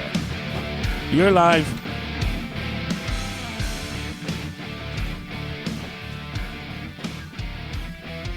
It was nice of Frank to make an appearance during the commercial break. If you were watching us via Facebook, Twitter, YouTube, or Twitch TV, the Miller and Moulton YouTube and Twitch TV channels, sign up if you have not already. We would appreciate that. Frank made a very nice appearance during the break there. Showed up, even turned his face to the camera, which he never does. So I feel as if we're making progress. Also, he's available for sponsorship. Now, hold on a second. Is he, though? Because your wife is very particular about the collars that he wears. You notice it's back, right? All right. Yes. I mean, between Steelers and Penguins, the collars are back. So, where are we going to be allowed to hang? Oh, shirts, our hats. Well, but, I mean, I'll embarrass Frank. It's, the body doesn't get a whole lot of airtime on camera. I mean, we're going to have to be around the ears and the collar. I really want to figure out if we can connect a GoPro to this system, because I want to put a camera on Frank's head and every once in a while just switch to see what Frank's up to when he's down on the couch in our bed sleeping. I mean, because Frank does not stay up here for the majority of the show anymore. No, and depends on what doors are open in the house. He doesn't behave, correct. If there's an open door, Frank finds it. Yeah. And usually there's a bed behind the open door. Tomorrow's a big day. Cleaners come tomorrow, which means beds are open everywhere, and Frank just runs the house. It's true. We need a camera. We really do. 249-8167, 249-8167. That is our Williamson Brother Marine and Roofing text line. We did get a couple of texts on the show. David has been adamant with wanting a mic flag. Doesn't really care much about what we get for the studio sponsorship, the yet unnamed studio sponsorship. David wants a mic flag. And he likes the Mercedes one on the Dan Patrick show. Yes. I just think it looks cool. Got a text that says, really, Mark, you're going to take away the brand, because I said I want the brand new Mercedes. You can have the mic flag. And the texter says, really, Mark, you're going to take the brand new Mercedes away from David after the last one. And I just said very simply, I'm not sure if you could handle a new Mercedes. No, I could barely handle a used Mercedes. I certainly couldn't handle a new Mercedes. Ryan Green could probably handle a new Mercedes. He talks and writes for 1010XL and 92.5 in Jacksonville. You can follow Ryan on Twitter at Ryan Green 1010XL. Two questions. First off, could you handle a new Mercedes? And secondly, is that little one on your Twitter page your little guy? He's adorable. Good morning, guys. Well, first off, I could absolutely handle a new Mercedes. Would love that opportunity. And that's my little man, about 10 months old at the end of the week. So it's my first, and he's Hold a on, good buddy, no question. Hold about on, Ryan, because you are right now. You have ended what we refer to as the potted plant stage, from 6 to 9 months, when essentially you can just sit them there and not have to worry too much. 10 months, full go, crawling, grabbing. So, Ryan, it's probably the best diet you've ever put yourself on, because that kid's going to be moving and shaking for the next 18 months. Well, we were down at Disney World this past weekend, and Coke ended up in my wife's lap, a full Coke. So there we go. Not only is he moving a little bit, but he's starting to grab stuff as well. Very, very good. Well, are the Jacksonville Jaguars able to grab any of their current players and convince them that they should stay in Jacksonville? It seems like there is a mass exodus of players not wanting to play for the Jags. Yeah, guys, look, it's a bad situation. All right, there's no sugarcoating it. I mean, you go back to Dante Fowler, he wanted out of here. Jalen Ramsey wanted out of here. You can go even further back to Allen Robinson. He wanted out of here. In fact, Allen Robinson sent out a tweet yesterday, history repeats itself. He sent that tweet out hours after Yannick Ngakoue sent out a tweet saying that he was not happy and he wants out of Jacksonville. These aren't coincidences, all right? All these guys just don't want out for not the same reason. There's a culture problem here in Jacksonville. It's really a shame. I mean, you look at it, and we did a lot on our show yesterday. The money they've spent here in Jacksonville on Nick Foles and Andrew Norwell and guys that haven't produced, yet they're not spending money on Dante Fowler and Jalen Ramsey and Ngakoue. It's really puzzling what's going on down there, and there's a lot of questions around this city about the direction of this organization. Ryan, as best you can tell, why is it that all the good defensive players have wanted out? Is it a culture thing? Is it just business? Does it have to do with Jacksonville? I mean, why do you think that these very talented players have all in the last 3 to 4 years been like, yeah, get me out of here? Guys, I do believe Tom Coughlin did rub some people the wrong way. I firmly believe that in the case of Dante Fowler. Jalen Ramsey, Coughlin was blamed for that. I think Coughlin was part of that issue. I also happen to believe that GM Dave Caldwell might have been part of that issue as well, that Jalen Ramsey wanted out of here. The Ngakoue situation is interesting. Ngakoue is a guy that was playing on a third-round rookie contract for the last 4 years.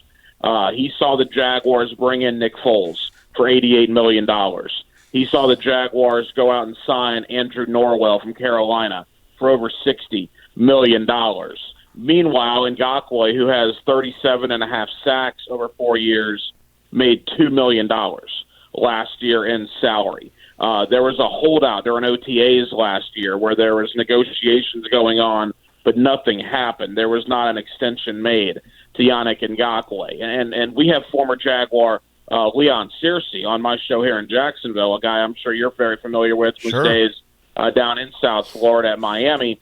And he said, look, you keep bringing guys out of the locker room, meaning free agents in, and paying them, and you're not taking care of your in-house guys, the guys you drafted, that is going to become a problem at a certain point. And I think we're at that point now where enough's enough, and guys that were drafted here see the team going out and making bad free agent moves, not taking care of their own, and that's built the cultural problem that the Jaguars currently have right now. He's Ryan Green. He's a radio host, and he also writes for 1010XL 92.5 in Jacksonville. Follow Ryan on Twitter, Ryan Green 1010XL. Ryan, I mean, you kind of said this, and I want to make sure I got it right because you mentioned Foles. So how much of this, when you just said, bad free agent signs, you kind of started with the Foles sign. How much do you think the problem is that Nick Foles was a bust? I mean, every GM signs a guy that's a bust or drafts a guy that's a bust. How much did the Foles signing not only just backfire for Jacksonville, but backfire on the room, if you know what I mean?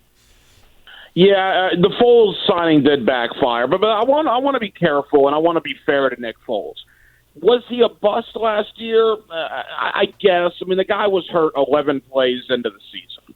All right, Chris Jones, who was an all-world defensive tackle for the Chiefs last year, pummeled him into the ground and broke his collarbone 11 plays into the year. So it's hard to say that it's Nick Foles' fault that happened. And then he tried to come back, 2 months later, and he just wasn't the same guy, and Minshew mania took over this city. So, yeah, Foles obviously wasn't worth the money that started the downfall. I do believe, guys, after talking to people, that Nick Foles was a Tom Coughlin guy. I believe Tom Coughlin, of the three guys, Coughlin, Marrone, and Dave Caldwell, that Coughlin wanted Nick Foles here in Jacksonville. The fact now that Coughlin is gone and only Marrone and Caldwell remain, that's why you're hearing these rumblings about moving forward with Gardner Minshew and possibly wanting Nick Foles on the trading block. So there's a lot of dynamics there. But, yes, Nick Foles was a bust.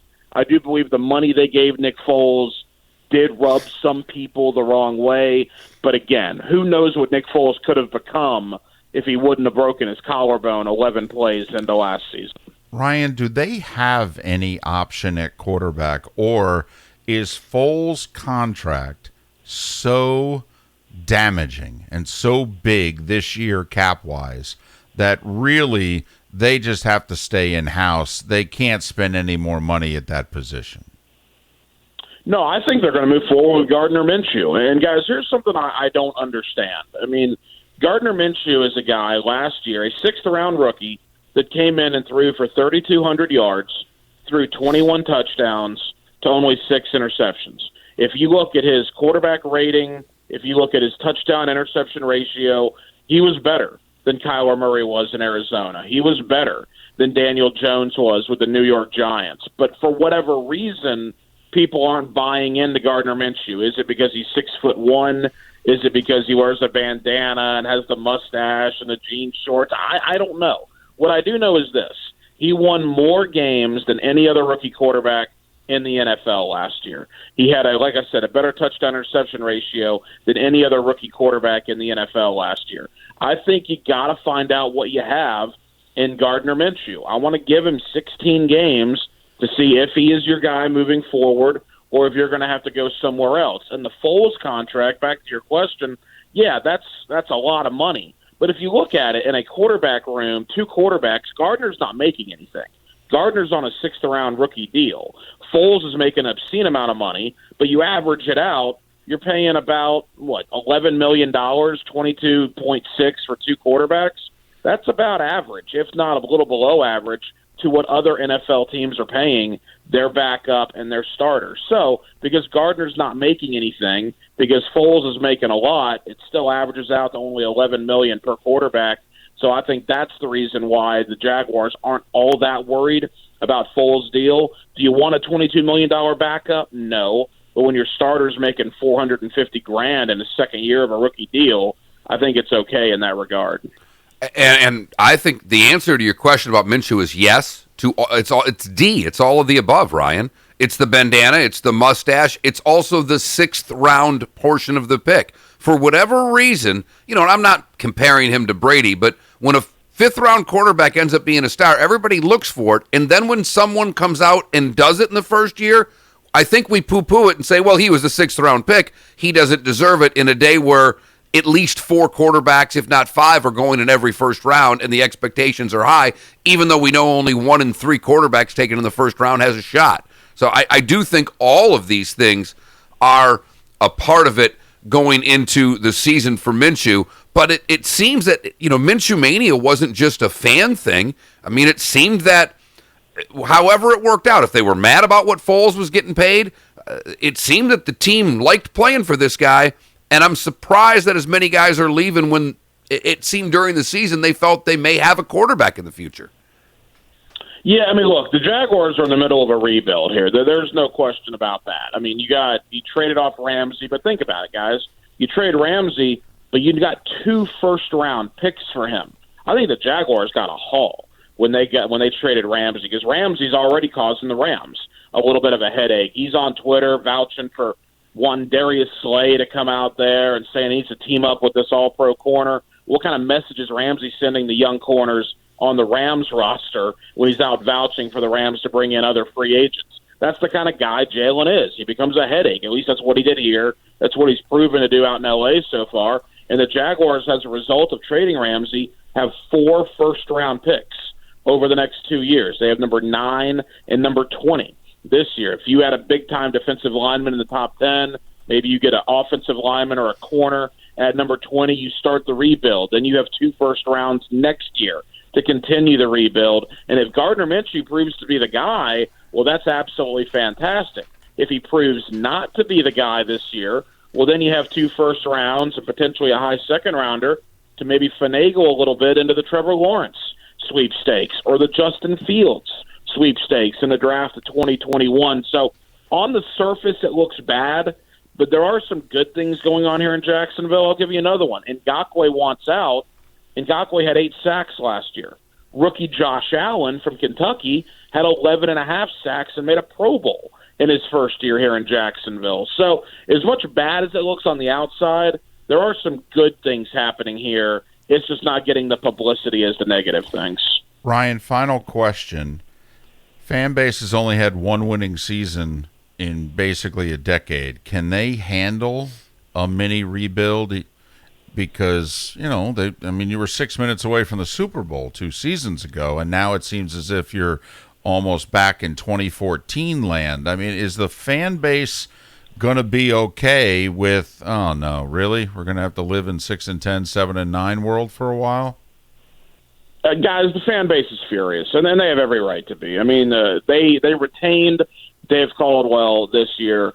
The guy is 38-77 as a general manager. He's 38-77. He's 40 games. I'm totally under with 500, and it's to me that's ridiculous.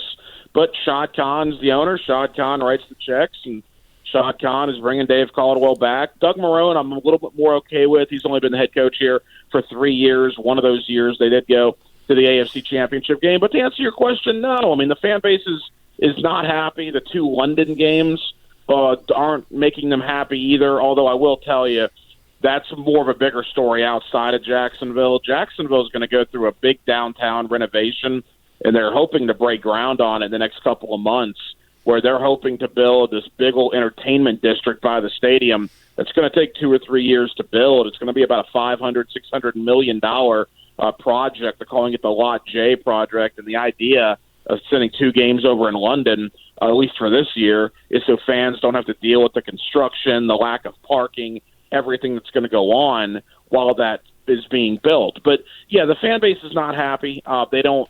There's no reason for them to be happy. But I guess they're used to it. I mean, they're used to the losing, so it's not anything they're not unaccustomed to. We'll see what happens. But again, are there expectations going in to 2020 for the Jaguars? Very, very little. And we'll see if Dave Caldwell and Doug Marrone can retain their jobs again. We asked ourselves, what does Dave Caldwell need to do to be fired? Not what does he need to do to keep his job. At this point, we're asking, what does he need to do to be fired? Because at this point, I just don't know if Shad Khan's ever going to fire GM Dave Caldwell. Ryan, thanks so much for your time, particularly at this hour. We appreciate it, and best of luck with your little big man there. Hey, guys, thank you very much. Anytime, and we'll do it again soon. Ryan Green from 1010XL in Jacksonville. Follow him on Twitter at Ryan Green 1010XL. I'm totally with him, and you could hear it in his voice. What in the world does Dave Caldwell have to do to get fired? I mean, the reason they brought in Tom Coughlin and put him over Dave Caldwell was because Caldwell was not getting the job done. Now they got rid of Tom Coughlin. I mean, why are they keeping Dave Caldwell? I don't get it. And neither do the players, apparently. Well, I thought it was clearly Ngakoue here was negotiating with Jacksonville, or trying to. Right. And then made the determination, you know what, it just doesn't matter anymore. I wouldn't re-sign here even if they gave me what I wanted. And that, to me, is a bad sign. And you could see with what Ryan's talking about. So you're paying the people who did what they did elsewhere money, but you're not paying the people who are actually getting it done here. I mean, you could see where that doesn't go over well in the room. Also, they're paying the people on one side of the ball and not paying the people on the other, when the other seems to be the better side of the ball. You could see why. Oh, that's a quick way to get dissension inside of a lot. I mean, you could see where morale would not be high in Jacksonville. He does mention, though, they've got some draft capital coming up here. What does the GM, who has missed more with first-round picks than hit, What does he do with them now? Ryan Green joining us here on Miller and Moulton. Today was the day when? That's it. It's coming up here on Southwest Florida's Fox Sports Radio. Drive home with the Doug Gottlieb Show. This was Emmitt Smith talking to Bleacher Report about Dak Prescott taking less in his next contract. Instead of taking 35, would you take 28 and leave some for Amari and pick up the other 35 through endorsements? He does have a great point. Over the last 10 years, the team whose quarterback has the highest NFL salary cap hit has missed the playoffs 8 of the last 10 years.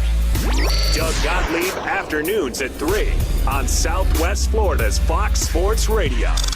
The pain level was over 10. There's days where I just sat and cried and asked the good Lord to take me. And my doctor recommended that I go to Good Feet and try the arch supports.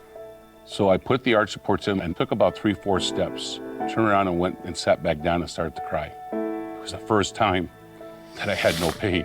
For over 20 years, we've been helping people like Dave actually live the life they envision without their feet getting in the way. First off, Frank doesn't necessarily have good taste in sports teams.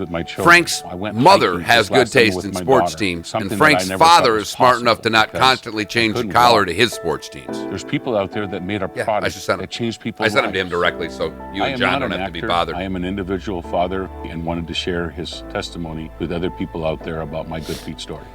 See what we can do for you with a free personalized arch support fitting at the Good Feet store. Call 552-FEET or visit us in Naples or our newest store in Fort Myers. Ever purchased an online item and either it doesn't fit, has missing parts, or became damaged? Trying to save a few bucks can end up costing more. My Shower Door is a locally owned and operated family business that measures, manufactures, and installs our own brand of frameless shower doors right here in Southwest Florida. And we were just named Lee County's Manufacturer of the Year. With almost 80,000 shower doors installed, we have the experience and expertise. Plus, estimates are always free. Want to see more? Go to myshowerdoor.com. If a car dealer asks you for your tax refund, don't do it. If you've made a deposit, get it back. Gotta go to Galliana. Other dealers want your tax refund at Galliana Chrysler Dodge Jeep Ram in Fort Myers. We don't need it. Right now, during the President's Day event, new Jeep Renegade Latitude, $189 per month. New Grand Cherokee Laredo, $269 per month. New Jeep Gladiator Sport 4x4, $279 per month. Over 1,100 Chryslers, Dodges, Jeeps, and Rams. All at the absolute best prices in Southwest Florida. Qualifying purchases with 0 down and no monthly payments till August. That's right, 0 down and no monthly payments till August. And exclusive of that offer, Galliana Chrysler Dodge Jeep Ram in Fort Myers will give you $6,000 minimum for any trade, in any condition, running or not, at Galliana Chrysler Dodge Jeep Ram. 1/2 mile south of Daniels Parkway on US 41 in Fort Myers. Open every day, including Sunday. Call 239-481-2600. GallianaCars.com. 42 monthly, 10,000 miles per year, $999 do it sign plus tax, stock, and dealer fees. 0 security deposit with lender approval. Minimum trade toward the purchase of select new vehicles in stock units. Only offers don't combine. Contact Miller and Moulton anytime. Call me Daddy. Save the Williamson Brothers Marine text and talk line to your contacts. Who's got it better than us? 239-249-8167. We are Fox Sports. When I see something beautiful, I want to capture that moment. A photo really is worth more than 1,000 words. That photo isn't very good if it's not in focus. Mrs. Buck loves photography, but glasses were getting in her way. Even though photography is just a hobby, it's something I really care about, and it's good to know that Dr. List cared about me just as much. We really don't want bad vision to keep people from doing the things they love. Community Eye Center really does have the most caring doctors in sight. I can't think of anything scarier than losing my vision. You have an emergency room at the hospital, so we decided we should have an emergency center since we are the preeminent practice in the area. If it warrants a phone call, enough for you to take the time to call us, we want to see you. You need access to immediate care, and sometimes you just need somebody to say, hey, we're gonna get you through this, you're gonna be okay. Someone is always here to help take care of people. You just come right in. We're here to take care of you because we take that very seriously. At Community Eye Center, we are the most caring doctors in sight. Boaters Landing, where you'll find the latest in Four Winds outboard-powered bow riders from 20 to 35 feet. You'll also find Four Winds boats carry one of the best warranties in the business. The Four Winds factory warranty is not just any 3-year warranty. It covers material, labor, and most boat components for 3 years. Four Winds boats, designed for families and saltwater.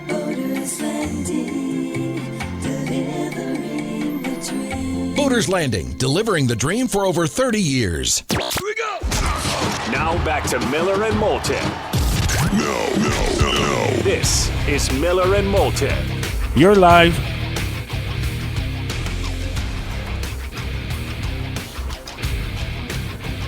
Ten minutes before 8 o'clock, Miller and Moulton, Southwest Florida's Fox Sports Radio. Streaming, foxsportsfm.com, broadcasting live, many a place, including the Miller and Moulton YouTube and Twitch TV channels. Sign up if you have not already. All guests on Miller and Moulton, like Ryan Green a moment ago, appear on the Goldberg New and Abraham Law Firm hotline, goldberg-law.com. What are you doing over there? It is that time again, David, for Miller and Moulton's Today Was the Day When, giving you the history of today's date so you're a beacon of useless knowledge around the office. Useless, but a lot of fun to talk about. This is Today Was the Day When. Fox Sports Radio and foxsportsfm.com. Is that a for sale sign? Yes, it is. For those watching on YouTube or Twitch right now, I've made a mic flag for David and simply wrote in a black Sharpie, for sale.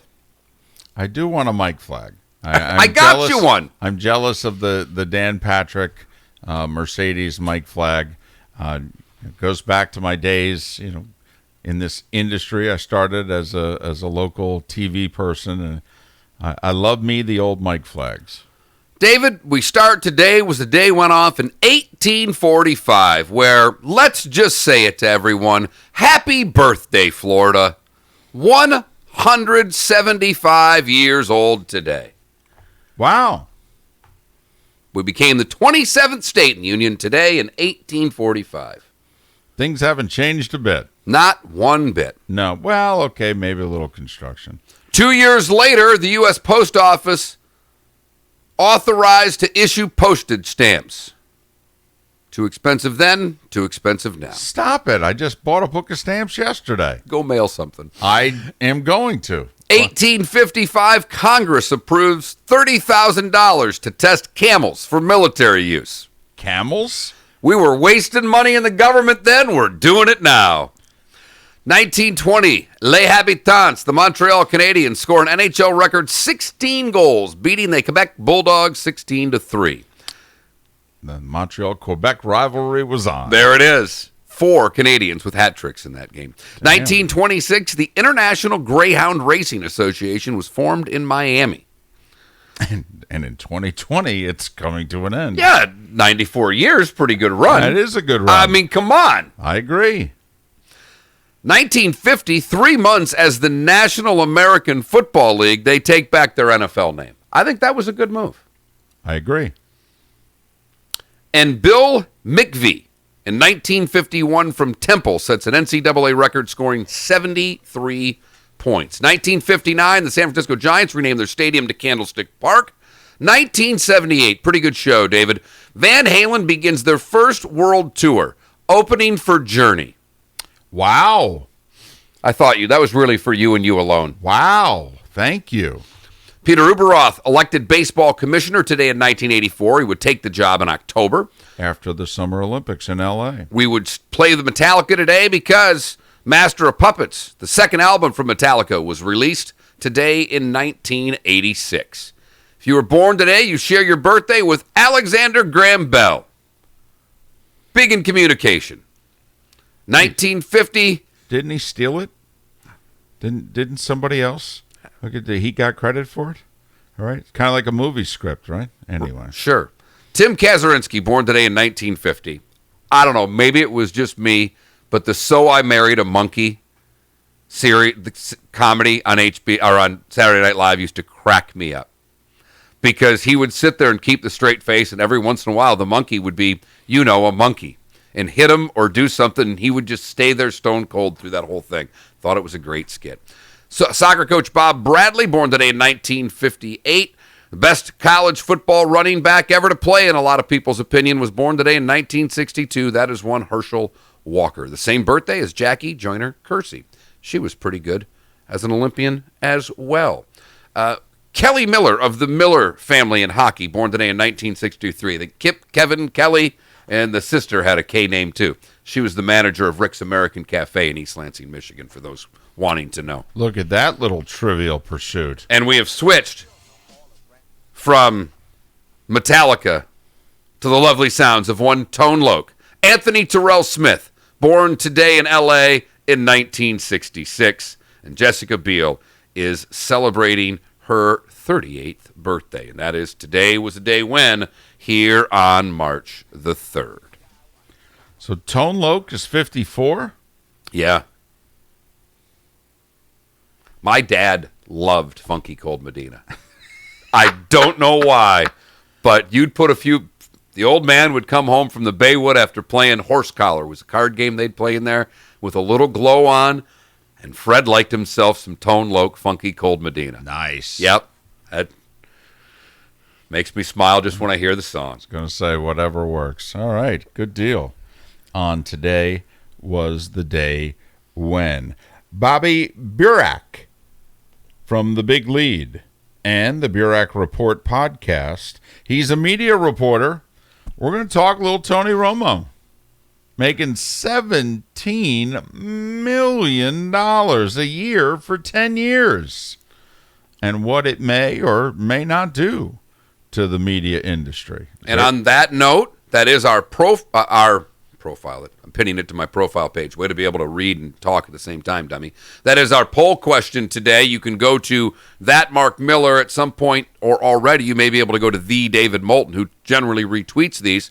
What are your thoughts on Romo making the 17 schmill a year to broadcast football? Over half of you say good for him. Only 20% of you say that's ridiculous. And a little over a quarter of you say who cares. That's really the boat I'm in. 1 minute. To me, make what you make. I don't begrudge anybody making any amount of money in any profession. But can you not begrudge what somebody makes and still find it ridiculous, though? Because I don't begrudge anybody making. But if you're asking me my opinion on CBS paying Tony Romo $170 million over 10 years, I think it's ridiculous. Do you? Yes. I don't think he brings in a single viewer. Now, there may be more people who enjoy the broadcast than would with anybody else, but I don't think he brings in a viewer. I do, too. And I listened to people talk yesterday. Does he make them watch longer? And in a bad game, if he keeps eyeballs on the TV in the third and fourth quarter of a blowout, then he's worth every penny. Yeah, Nance and Romo don't do many blowouts, though. They normally do the game of the week, so they almost always get at least a decent game. Miller and Moulton, Fox Sports Radio. We are Fox Sports. Welcome to the Alamo Gun Range of Naples. Are you a first-time shooter with a lot of questions and need training? The Alamo Gun Range of Naples is here for you. With our clean, comfortable, and relaxing atmosphere and a staff that's certified and trained to provide you with the answers and training you need to get started, you'll feel right at home. The Alamo Gun Range of Naples.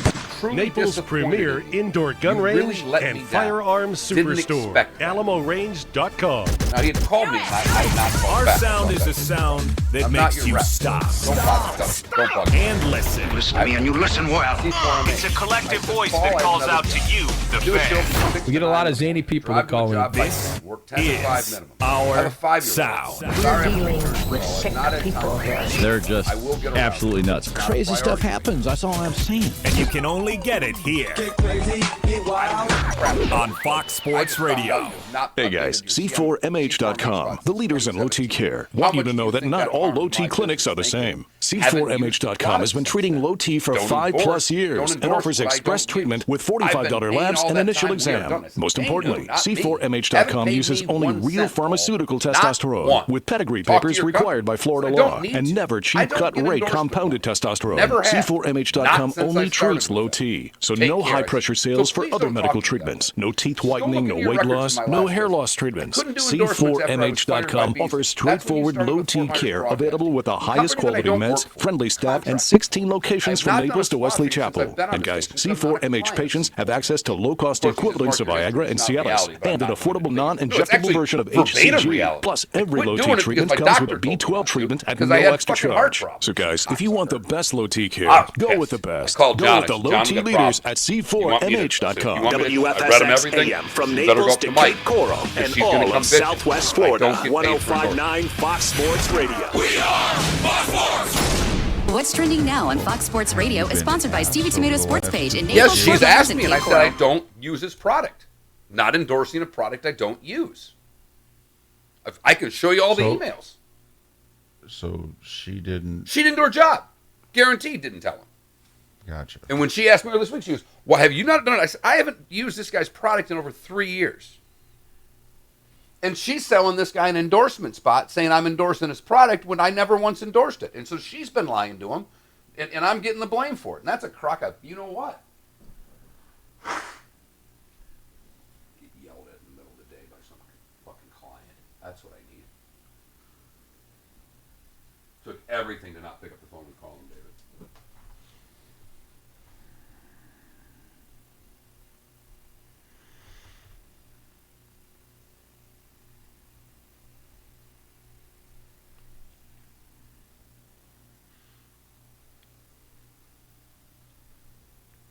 Got your guess. Great.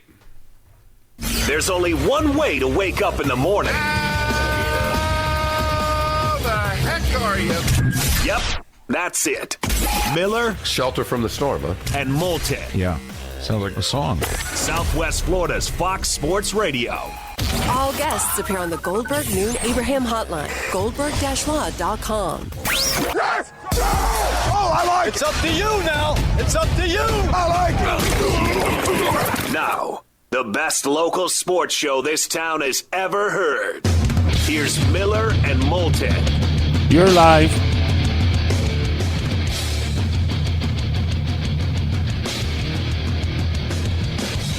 Third and final hour of Miller and Moulton. Thanks so much for being with us. Southwest Florida's Fox Sports Radio, streaming foxsportsfm.com and broadcasting live many a place, including Miller and Moulton's YouTube and Twitch TV channels. Sign up if you have not already. Pat Kerwin scheduled to join us in about 25 minutes' time. It's a pleasure to talk to Bobby Burack of The Big Lead. He does a lot for them, including covering sports media and all aspects of it. You can follow him on Twitter at BurackBobby_.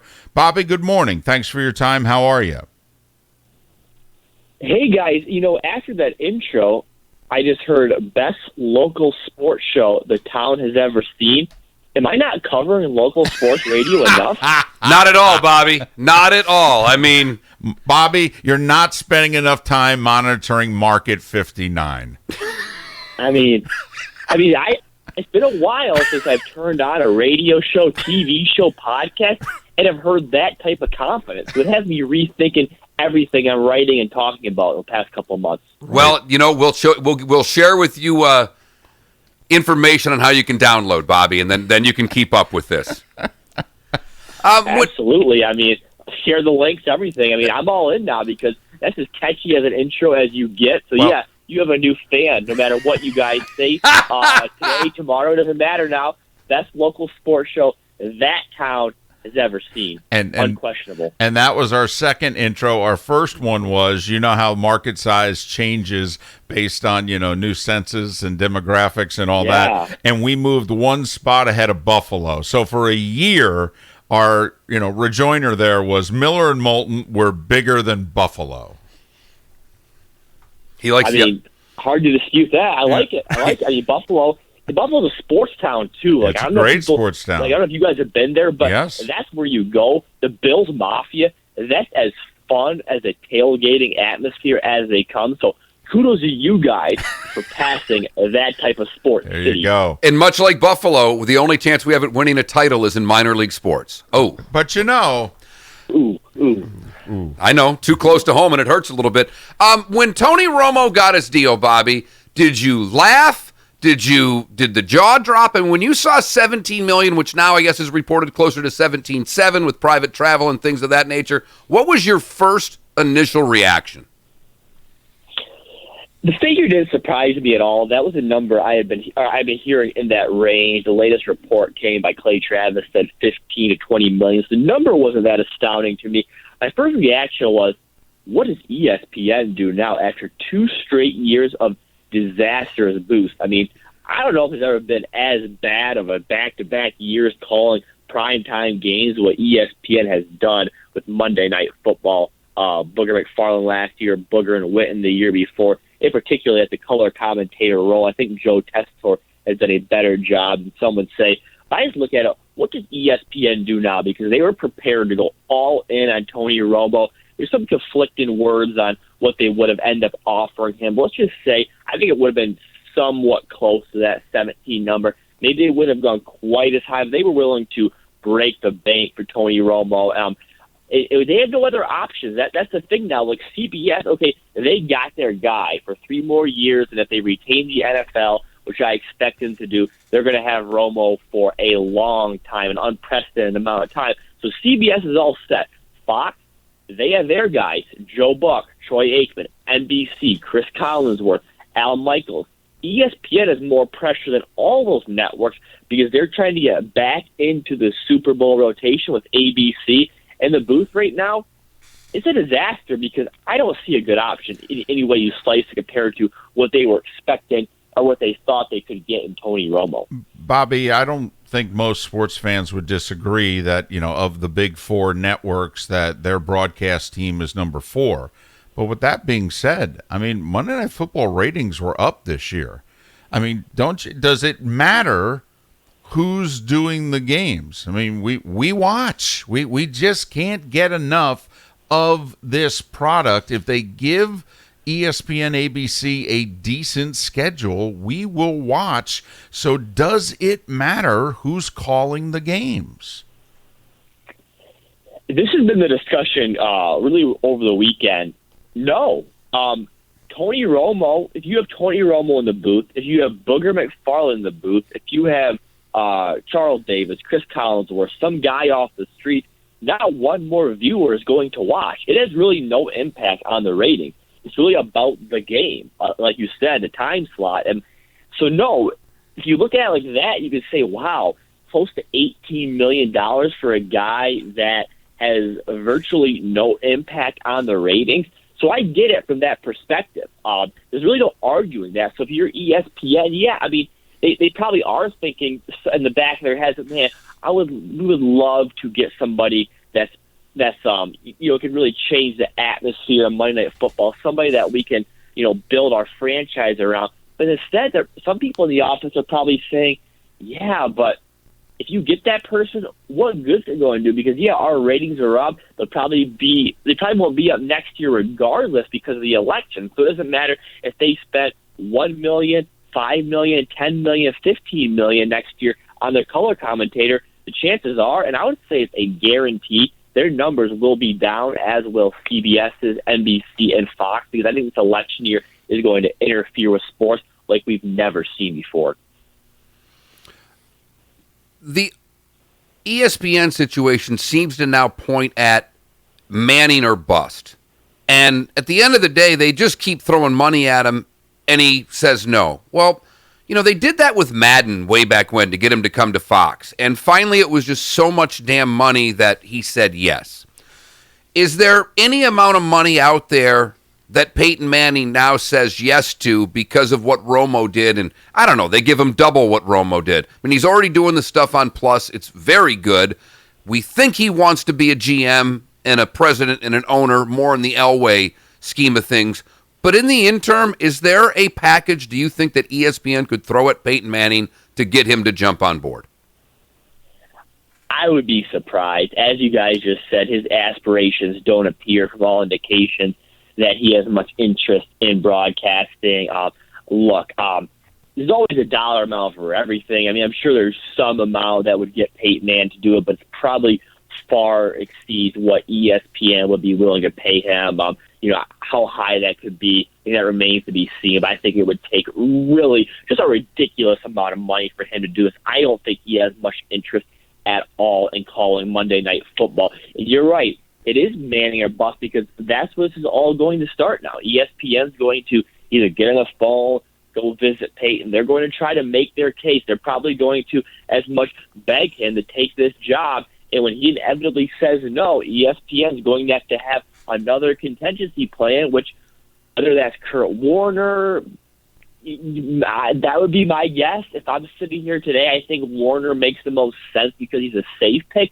But that's a far downgrade from what you were thinking you could have in Tony Romo, or just the thought, the vision of maybe bringing Peyton Manning into that Monday Night Football booth.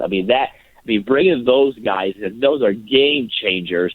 Kurt Warner, solid upgrade over Booger. Not exactly probably some ESPN is going to wake up every Tuesday morning saying, yeah, we have our guy. That's our face of the NFL. That guy I don't think is out there right now because they're not getting Romo, and I do not expect them to get Peyton Manning. And I don't expect Tess to hold on to the gig either. I just, the name I've been hearing for months is Steve Levy, that they're going to replace him in-house. Yeah. And I think, by the way, that ESPN actually has a shortage of play-by-play guys, and if I were them, I would go get an Ian Eagle or Kevin Harlan. I really would. If they want to get an announcer that is critically acclaimed and that they are thinking this is somebody worthy of broadcasting a Super Bowl in 4 or 5 years, I don't know that guy is in-house. I would agree with you. You mentioned Ian Eagle. That would be my first choice. Now, there are some contractual obstacles. No doubt. It's not up until next year. So, again, how do you maneuver that? You keep Tessitore for another year, then go after Ian Eagle.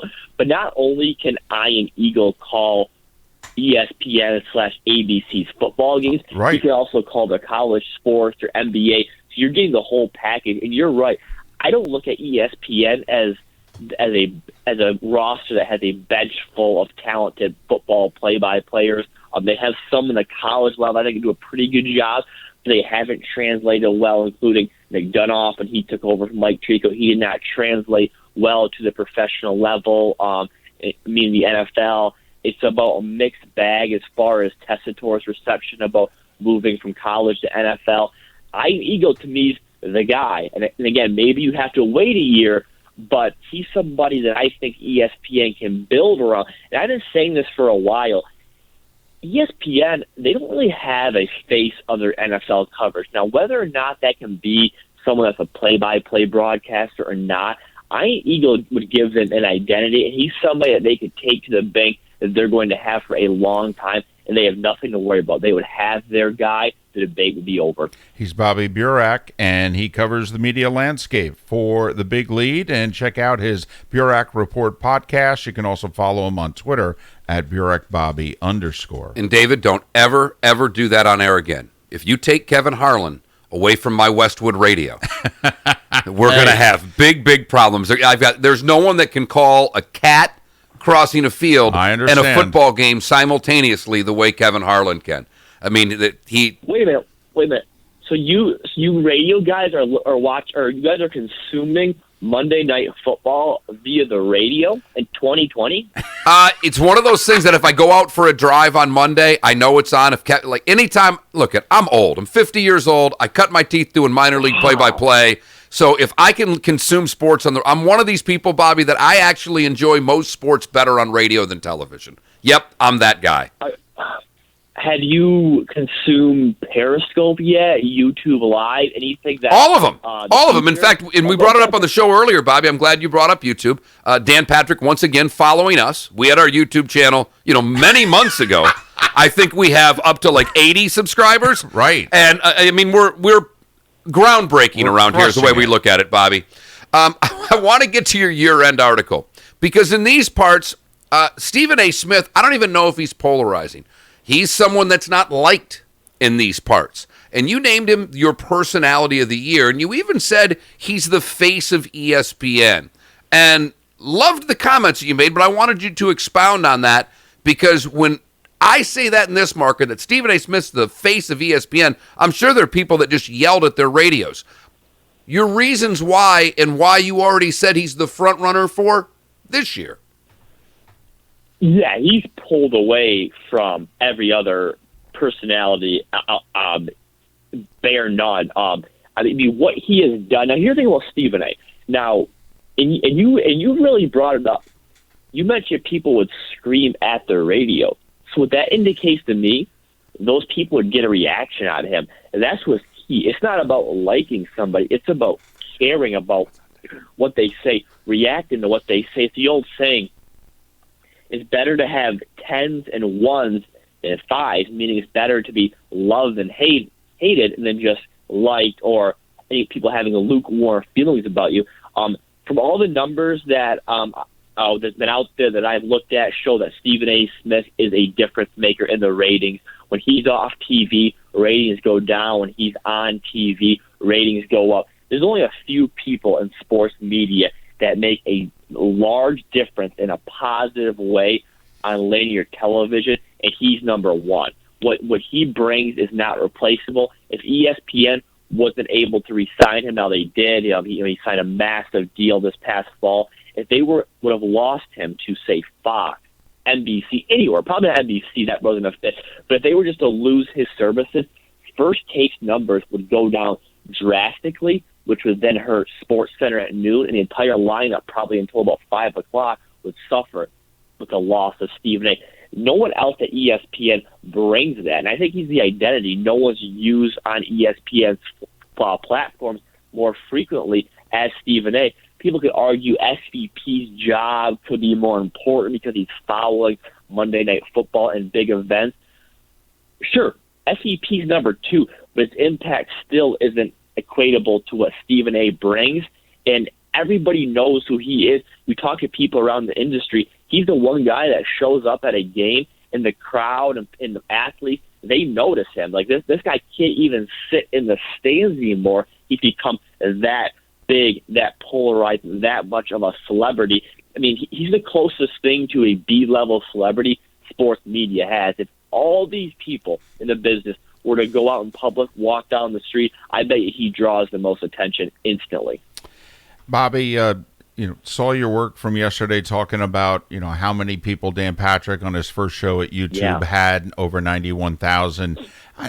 We've been wondering for a while, whether it's BR Live, YouTube, Google, Yahoo. When do you suspect that something that is considered the alternative media, when do you suspect that really enters the fray here with a sport, with a show, with something in which they start producing something that we would consider to be even mainstream cable channels, like these ESPN shows that you reference? They draw between 300,000 and 500,000 on average before you get to PTI.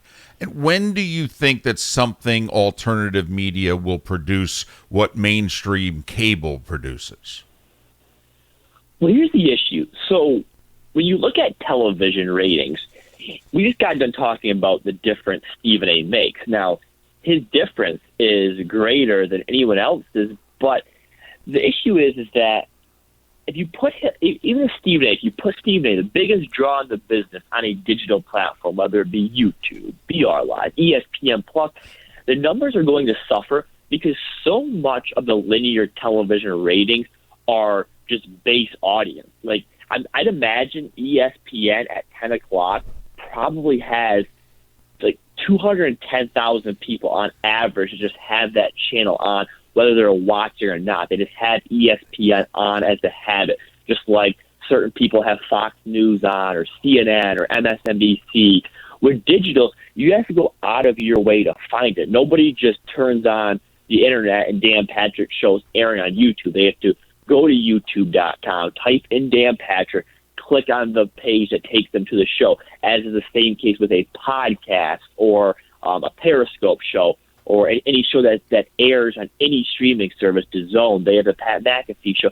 With TV, people just have it on in the background. If you're consuming these shows digitally, you're all in. So it's very hard to say that it's ever going to replace television numbers, just because the amount of people that are watching a show at a specific time on TV doesn't necessarily mean they're watching. Like, if you look at the number that could be watching, say, SportsCenter at noon, I bet you a large portion of that audience doesn't remember a single thing said on SportsCenter. So what would really need to happen here is some show that really can bring in an audience. We have to set the tone. Dan Patrick's a legend in this business. I'm not sure his show has that type of pull anymore. I would look more toward a show like a podcast, maybe part of my take, that is just an unheard of amount of followers, subscribers, listeners. Maybe if one of those shows can one day translate to a video format on a YouTube, that would carve the way for shows to follow. But again, you're probably talking about podcasts, not radio shows or TV shows moving over digitally. Bobby, thanks for your time and insight. We really appreciate it. Hopefully we can do this again, and by then we'll have a new intro to our show. We'll go from Never. Okay. Never. Not now. We've a big-time media person from the big league just endorsed our open. We're never changing it. Okay, Bobby, we'll have you back again, and you'll hear the exact same thing again. Yeah, I'm thinking next time I'm on, you guys can be 54 in market. I think it's reasonable. Bobby, if you can get them to count our county to the north, which is in our TV market but not our radio market, we would catapult into the top 50, Bobby. We might make your podcast one day. Yeah, here's the thing. I was thinking about ranking the local markets, and I was going to cut off at about 51, so we got to get you guys in that list. There you go. Top 60, Bobby. Top 60. Thanks, Bobby. Really appreciate it.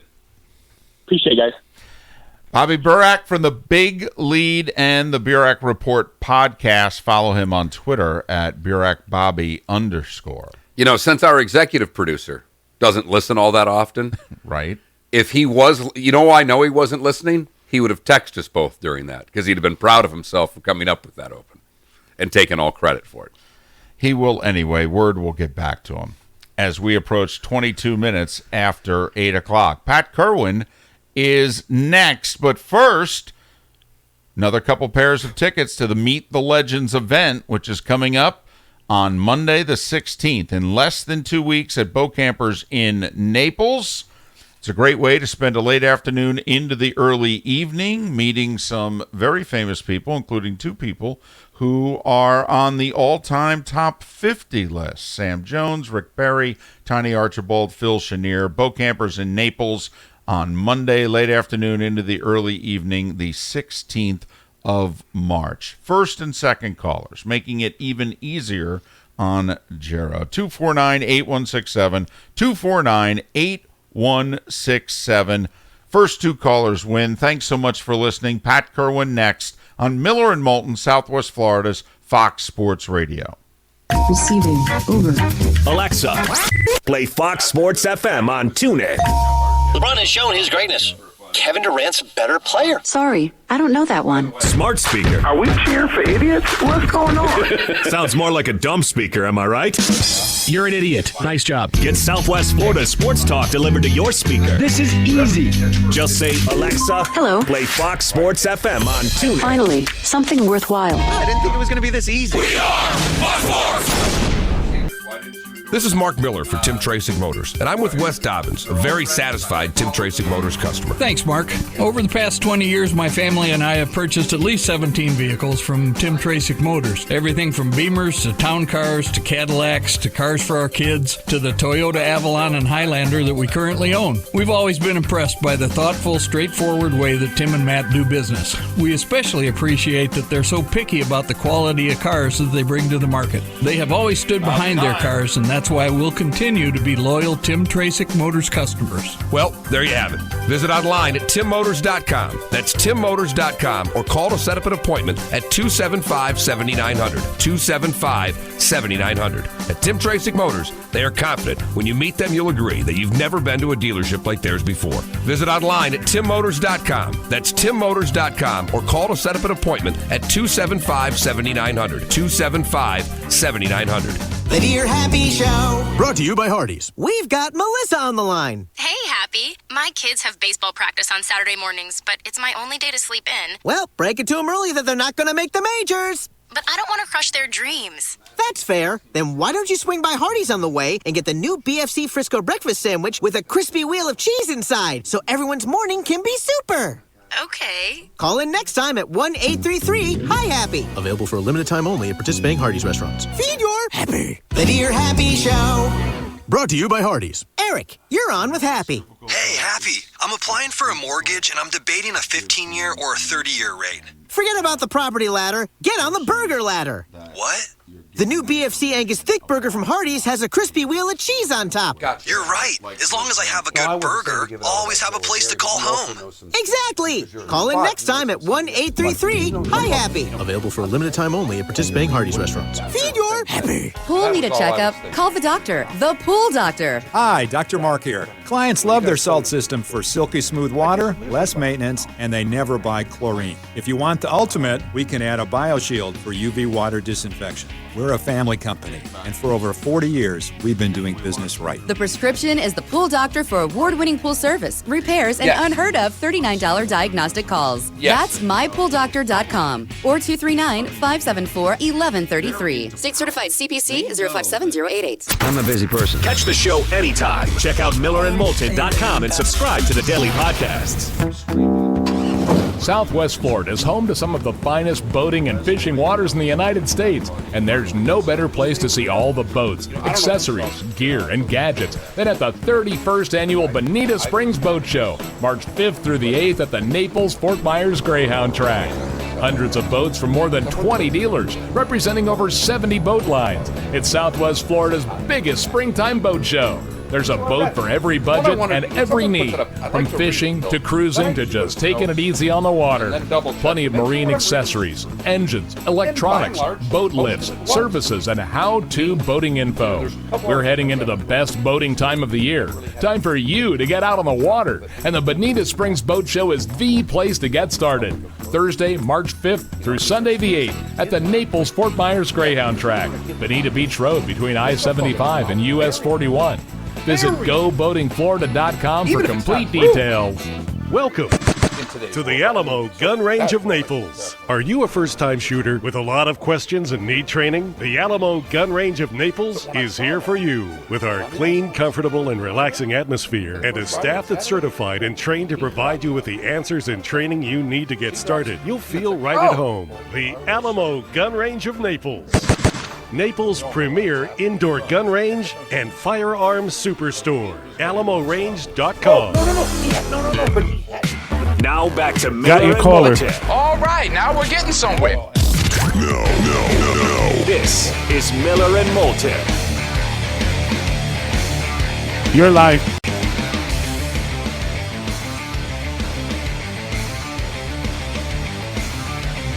"27 minutes past 8 o'clock on this Tuesday edition of Miller and Moulton, Southwest Florida's Fox Sports Radio. Our thanks once again to the Big Lead's Bobby Burak for joining us on the Goldberg New and Abraham Law Firm Hotline. Local people, local practice, local knowledge, Goldberg-Law.com. Pat Kerwin coming up here momentarily, the good, the bad, and the ugly, in a little more than 20 minutes' time. Our poll question has to deal with something that we brought Bobby Burak on for, which is, well, CBS's deal with Tony Romo. Do you go, hey, good for him, don't begrudge anybody making what they can? Do you look at it and you think, that's ridiculous? Or do you go, yeah, I don't care about any of that? And it's something we always wonder about because we're in the media, obviously being in, a pimple on the back of the big media landscape, but we always wonder how much, is this behind the curtain? Do people like it, or is it too inside baseball? And so that's why we don't normally go this route in terms of a topic. But, that is a big contract. It's an unprecedented contract. And let's face it, we love our football, and we digest it on television. So we felt it was significant to discuss. It happened late Friday night into Saturday morning. And so we didn't really have a chance to discuss it. So, and I really think, by the way, you can be, hey, thumbs up for Tony because you don't begrudge anybody making what they can, but also think it's ridiculous. Like Bobby was just talking about, the Monday Night Football booth has been widely panned for the last 2 years. On that note, one of the either tweets or text we got on it was, if they're paying him 100 times more than Booger and the money works out, it seems about right to me. And that would just because Booger was despised. And I actually thought when all three of them were there and Booger was in Booger Cam, he wasn't as bad. upstairs. I thought he got worse this year. Maybe it's because he was allowed to talk more and there wasn't two of them. I never minded him, but I'm also one of those people that this is part of growing up a Michigan State fan. I endured Pam Ward for years doing college football games, so I can listen to damn near anything. That noon deuce game, did the you? Noon deuce, a lot, and I don't mean a noon deuce, even though it's very similar when you had your game on ESPN2. Alrighty then, 249-8167, 249-8167, the Williamson Brothers Marine and Roofing text line. Hopefully we'll catch up with Pat Kerwin today. We know he came back. Got your guess. From the Combine. And just like that, there's Pat Kerwin. Hi, Pat. Hello, boys. I've been listening to this whole episode you've gone through with the Romo. I just say one thing. Do you believe anybody turns on a game because of who the analyst is? No. Or do they turn on a game because they're compelled to watch a particular, even as bad as Michigan State's situation was, Mark, you were watching Michigan State. I think, and I'm talking about every one of them, totally overrate the guy who's the analyst. I don't know anybody that watches the game because of who the analyst is. You know, the only thing I heard people talking about yesterday, and Pat, you and David, because of your jobs, may have access to this information that most of us don't, and I thought it was at least a fair point. Are there any broadcasts? They talked about, it was Dan Patrick talked about Gruden. He goes, man, I just listened to see what was going to come out of his mouth because he just would have these lines that you never heard before, and I was just waiting for a Grudenism at some point in the game. But they made the comment, if the broadcaster, if Romo, you know, in the times that they get a bad game, if Romo keeps people listening through a bad fourth quarter, is it worth it? And that would be the only thing I'm wondering. Do people turn off bad games or keep them longer because of certain pairs? And that would be the only way you could justify their money, because then the advertisers are getting their commercials seen by more people later in the game. And that's all this is about. Yeah, no one cares. They turn off bad games, and they don't feel compelled to stay in case any guy is going to say something clever. They don't do it. And I can tell you, I have plenty of time with the guy who runs all the commercials and is in charge of selling those ads. He never once said to me, oh, thank God this Mr. X is doing a game today. We're going to make more money. And thank God he can hold it, because they don't ever say that. They know when a game goes south, people are clicking it off, and someone's got a bad commercial deal. So, do I think some of them are better than others? Yeah, but I don't think they drive the product one bit. What are your choices? If you want to watch the Dallas Cowboy game, and someone's doing the game, you're watching because you like the Dallas Cowboys. If they're getting blown out, you're going to turn the game off. It's so easy to predict what's going on. And if you love the Steelers, no matter who is going to do the game, if you're a Steeler fan, you're watching the game. So I never got, and I think the media people in general tend to overrate all that stuff. And clearly the kind of contracts we're seeing now, I looked at the franchise tags as it relates to Tony's. I like Tony. I've known him a while. He's a fun guy. He works at it. But his deal is better than every franchise tag except 3: quarterback, defensive end, wide receiver. He has a better deal than the franchise tags for cornerbacks, linebackers, offensive line, defensive tackles, safeties, running backs, tight ends, and special teamers. So do they watch the game to see the best cornerback, Deion Sanders, or the best linebacker, Ray Lewis? Yeah. But the guy calling the game has got a higher franchise tag than they do. I don't know. Does that make sense to you? Well, it doesn't to me. And I believe when this contract is done that Romo will have been with CBS about as long as he was in the NFL. And I believe he will have made more at CBS than he will have made during his NFL career. I could be off, but I thought I read that yesterday. Pat, one more thing before maybe we move on to the actual players. I read something which I thought was interesting, that this is more of a prestige thing, that the NFL, want the whole shield thing, the image, and that they want what they feel are the best announcers, in prime spots doing their games, and that also this is the power of Jerry Jones. Jerry Jones is on just about every major committee. Jerry loves Tony.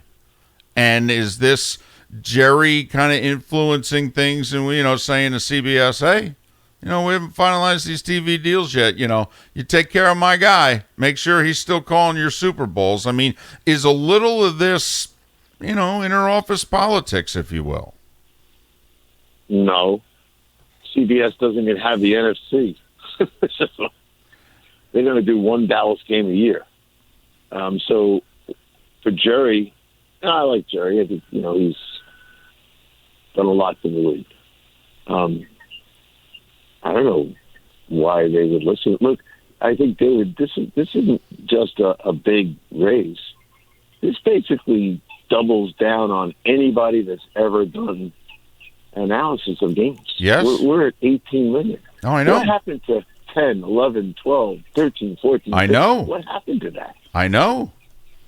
I'm totally with you. You don't even see things like this happen in player contracts, where we'll always see a new, like we're all waiting for the $40 million quarterback. Okay. While we're waiting for the $40 million quarterback, we have $35 million quarterbacks. So the big quantum leap, which will be talked about for a year, will be the time we went from 35 to 40. We're going from what? What do you think the best guy was making? 6, 7? Your guy? Yeah, reportedly Collinsworth and Aikman, and we're in the $6 to $7 million range. So we tripled it.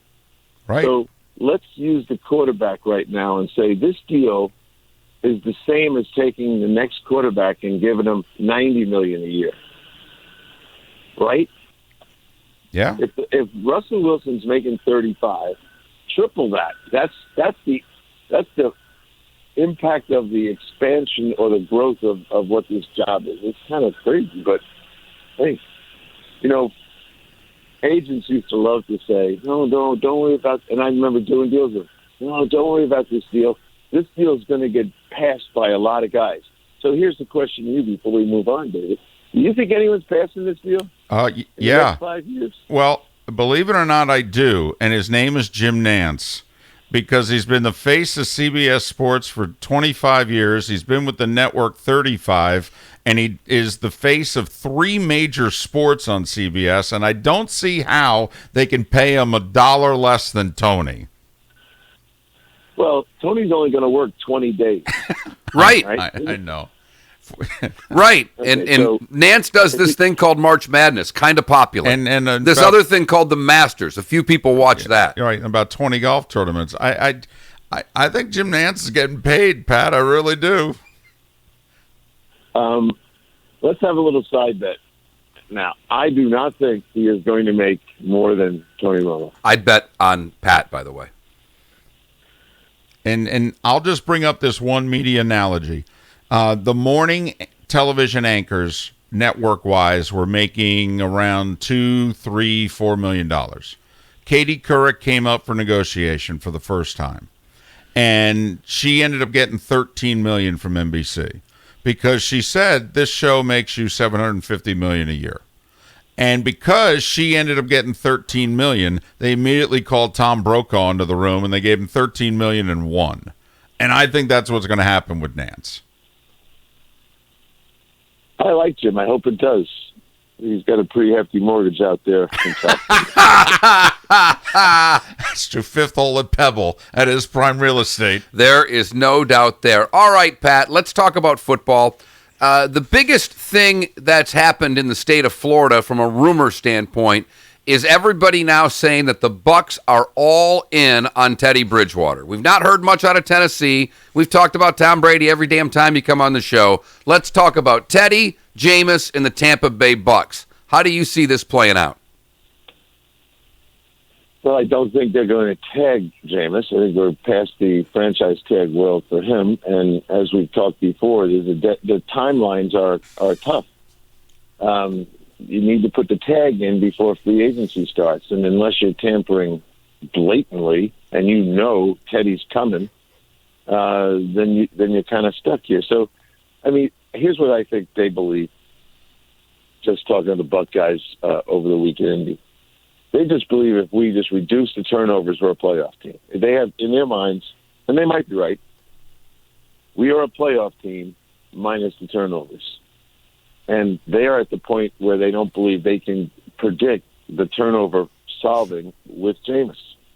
So Teddy is not going to bring 5,000 yards of throwing a year, but they just think if we don't turn this ball over, we're going to be good enough. And Bruce Arians has taken teams to play us, and I think he is the engineer of that philosophy. So where else are they going to turn it? They probably already know that Rivers they can't get, or Rivers is not their style. But Teddy, we've talked about Teddy. He's been sacked 100 times in 36 games.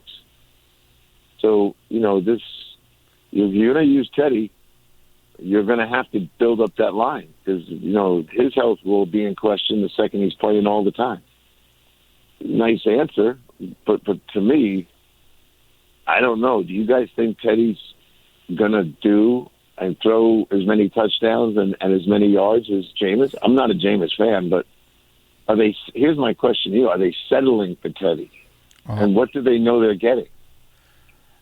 Well, I do think they're settling for Teddy if they go that route, and they're thinking, okay, we had 42 turnovers from the quarterback position last year. Teddy will cut that by 2/3.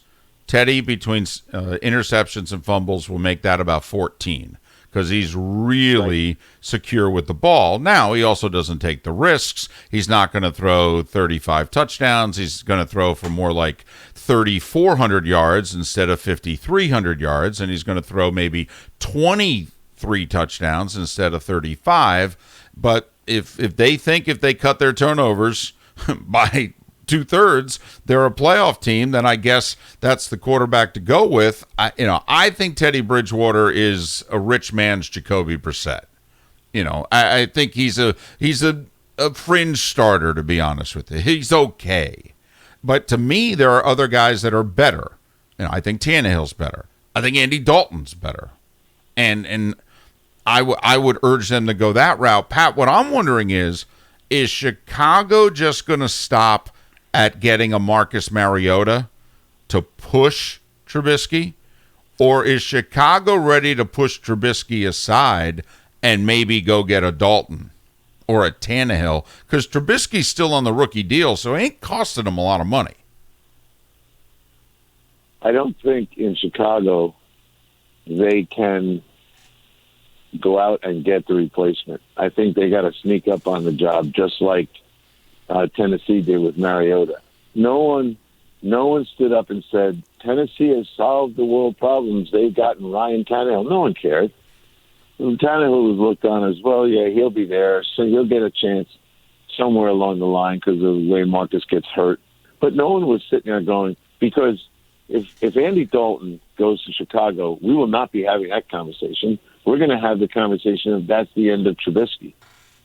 Mariota, we all thought, he's going to go first, and he'll keep the job if he does well. We were actually talking about, well, maybe they'll give him the franchise tag. So it all fell apart, and they were in perfect position with Ryan. But I think an Andy Dalton Chicago signals the end, and that's where I don't think they can go. I think that those coaches they can get an insurance policy guy, Mariota, and that guy might beat out Trubisky. But Trubisky's going to have to stumble and fall first. It's not going to be, if you bring Andy Dalton in, he's just your quarterback. I don't think that coaching staff can walk in to the owner and say, we're dumping Trubisky. We're moving on. I don't think they can do it yet. There are some real strong feelings that Trubisky can be saved, and there's a memory of how he did 2 years ago. And I've talked to those guys. I think it's hard. Think about how many years Trubisky's been playing compared to how many years Mariota played before they were able to shuffle in a guy named Tannehill that no one cared about. So I don't think you can bring in a guy that's a starter. I think you should. That's not what I would bring one in and say, hey, if my career's on the line as a coach here, yep, I'm going to go get a better player. Yep. It started with Phillip Rivers going to Carolina or Tampa. Tampa's obviously still a possibility. Carolina seems to have settled on Cam. But now the rumors are continuing with Indianapolis. When you look at the Colts situation, what do you expect to happen there, Pat? I always thought Rivers was going to Indianapolis. There are two coaches on the staff, the head coach being one of them, that have coached Phillip. Look, all you got to do is look at the deal they gave Brissett. That deal said, we don't know if you're that good. So here's a short-term deal. And since we can't get another person, we'll call you our starter, which Frank Reich still calls the starter if you put his feet to the fire because he can't secure the services yet of Phillip. But I'll be shocked if Phillip doesn't go to Indianapolis. Will you be shocked if Tom Brady leaves New England? That's Mark's question. He asks me every 2 days a week. I know. Well, because if you think if we're doing process of elimination here, it doesn't seem as if there are many places. Pat, I've said it for a month.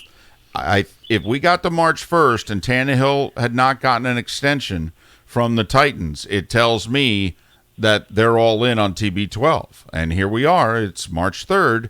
I mean, they could have had Tannehill done a month ago, and they don't. And they don't even seem to be talking to him. I think that's they might as well put a megaphone in their hand. Well, there's still plenty of time to do a deal. They don't have to do anything until March 15th or so. So you can do a contract in 1 day. So we got plenty of days left to do it. There was an awful lot of GMs and agents having dinner together in Indianapolis. So I would not think we're up against a deadline here. Okay. The deadline to me will be about March 13th. Then we'll start to see the true colors. So there's 3 seasons going on at once now. Rumor season, which we're in, the 3 of us right now. There's dumping players season, which is going on while we're talking. And there's tag season. And so they don't know if they have 2 tags. So if they pass the CBA and they have just 1 tag, it'll probably go to Derrick Henry in Tennessee. If they don't pass it and we go to 2 tags, I'd put the transition tag on Tannehill and figure it out because that's a beautiful tag for them. It's just a match deal. And so they can go pursue Brady. I'll tell you, I think Tannehill is the best answer. I didn't say perfect, best answer in New England if Tom ever left. You know that Belichick thinks Tannehill's pretty good. How many guys are 5-4 in their last 9 games against the Patriots? The guy has won the last 2. He's 5-4 in his last 9 games. And he's 5 against New England. And he's 5-4 in those 9 games, an underdog all 9 times. Yeah. I think the head coach of the Patriots knows exactly, and he'd be a tremendous bridge player for them if they have to go away from Brady. And the thing about Belichick, this is just food for thought. I was saying this to Jimmy Miller yesterday. I've known Bill a long time. Bill is as calculating and as well-planned as anyone I've ever met. There is no chance he's sitting on his hands wondering, I wonder what's going to happen. That guy will be playing offense somehow. He might be already maneuvering past Brady and he's not going to get left at the altar. I can promise you that. If Brady's not there, it's because he doesn't really want him there. That's what that's all about. And if he wants him there, he'll be there. So, but if he ever goes, now the reason I bring it up is, what if on opening day of hunting season, they just sign Tannehill and walk away? And then draft hunting season. I like that. Yeah. Thanks, Pat. Well, that's what it is. Yes, it is. There's no doubt, or at least fishing season. It's one or the other. It's either hunting or fishing. All right, there's no question about it. Pat, as always. Well, some guys fish and other guys hunt. I'm telling you, Belichick's a hunter. That's a very well put. Good point. Well put. Pat, as always, appreciate it. Have a great show today. We'll talk Friday. Okay, see you Friday, guys. Pat Kerwin. of NFL Radio Moving the Change, joining us once again, courtesy of Pinchers from Tampa to Key West, and many points in between Pinchers, because you can't fake fresh. Good, bad, and ugly, what's on tap, as we wrap up this Tuesday edition of Miller and Moulton, Southwest Florida's Fox Sports Radio. This is the Dan Patrick Show. If you got a chance to watch the Chiefs victory parade, you probably noticed one player who was a little bit louder than everybody else, and that was tight end Travis Kelce. He's become the unofficial party starter for the world champs, and he's reminiscent of Rob Gronkowski. You might call it the Gronk effect, and Kelce and Gronk are actually the same exact age. It feels like the tight ends are trying to take over for wide receivers. Dan Patrick. And here they are. Weekdays at 9 a.m. on Southwest Florida's Fox Sports Radio and FoxSportsFM.com. Dial star 2020. Friends, I care. When it comes to cataract surgery, the lens you choose matters. Blurry and weakened vision caused by cataracts are limitations to your lifestyle that you can and should live without. Dr. Jonathan France and the caring team of surgeons at France Eye Care want to help you navigate your vision challenges with an intelligent solution, the PanOptix intraocular lens. Dr. France, proud to not only be the first in Southwest Florida to bring you the breakthrough technology of a trifocal solution, he's also the #1 PanOptix surgeon in the state of Florida. PanOptix, specially designed to help patients see 20/20 at distances that are near, far, and even in between. See your future in 2020. Find out if you are a candidate for PanOptix today by dialing ** 2020 from your cell or call 239-418-0999. Friends, I care. Lee County Elections wants to make sure you're election ready for the March 17th presidential preference primary. If your name, address, or signature has changed, you need to update your information with our office. To do so, visit lee.vote. That's lee.vote or call 239-533-8683. That's 239-533-8683. For professional roofing, the name you need to know is D.R. Martineau. Dan Martineau here, owner of D.R. Martineau Roofing of Southwest Florida. I've been repairing and replacing roofs for 27 years. We operate with integrity, knowledge, and service. Google DRM Roofing or call 239-332-1441. License number CCC 1326954. For professional roofing, the name you need to know is D.R. Martineau. We are Fox Sports. Pool need a checkup? Call the doctor, the Pool Doctor. Hi, Dr. Mark here. Clients love their salt system for silky smooth water, less maintenance, and they never buy chlorine. If you want the ultimate, we can add a BioShield for UV water disinfection. We're a family company, and for over 40 years, we've been doing business right. The prescription is the Pool Doctor for award-winning pool service, repairs, and unheard of $39 diagnostic calls. That's mypooldoctor.com or 239-574-1133. State certified CPC 057088. If a car dealer asks you for your tax refund, don't do it. If you've made a deposit, get it back. Gotta go to Galliana.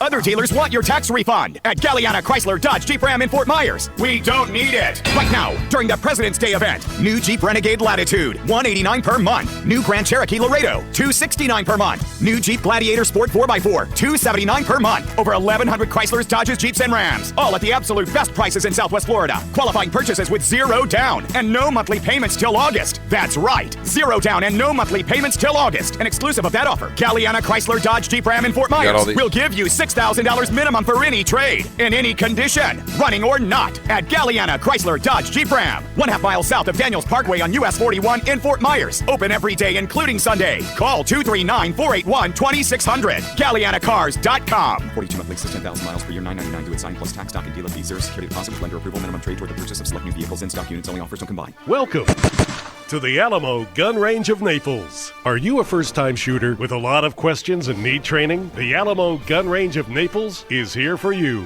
With our clean, comfortable, and relaxing atmosphere and a staff that's certified and trained to provide you with the answers and training you need to get started, you'll feel right at home. The Alamo Gun Range of Naples.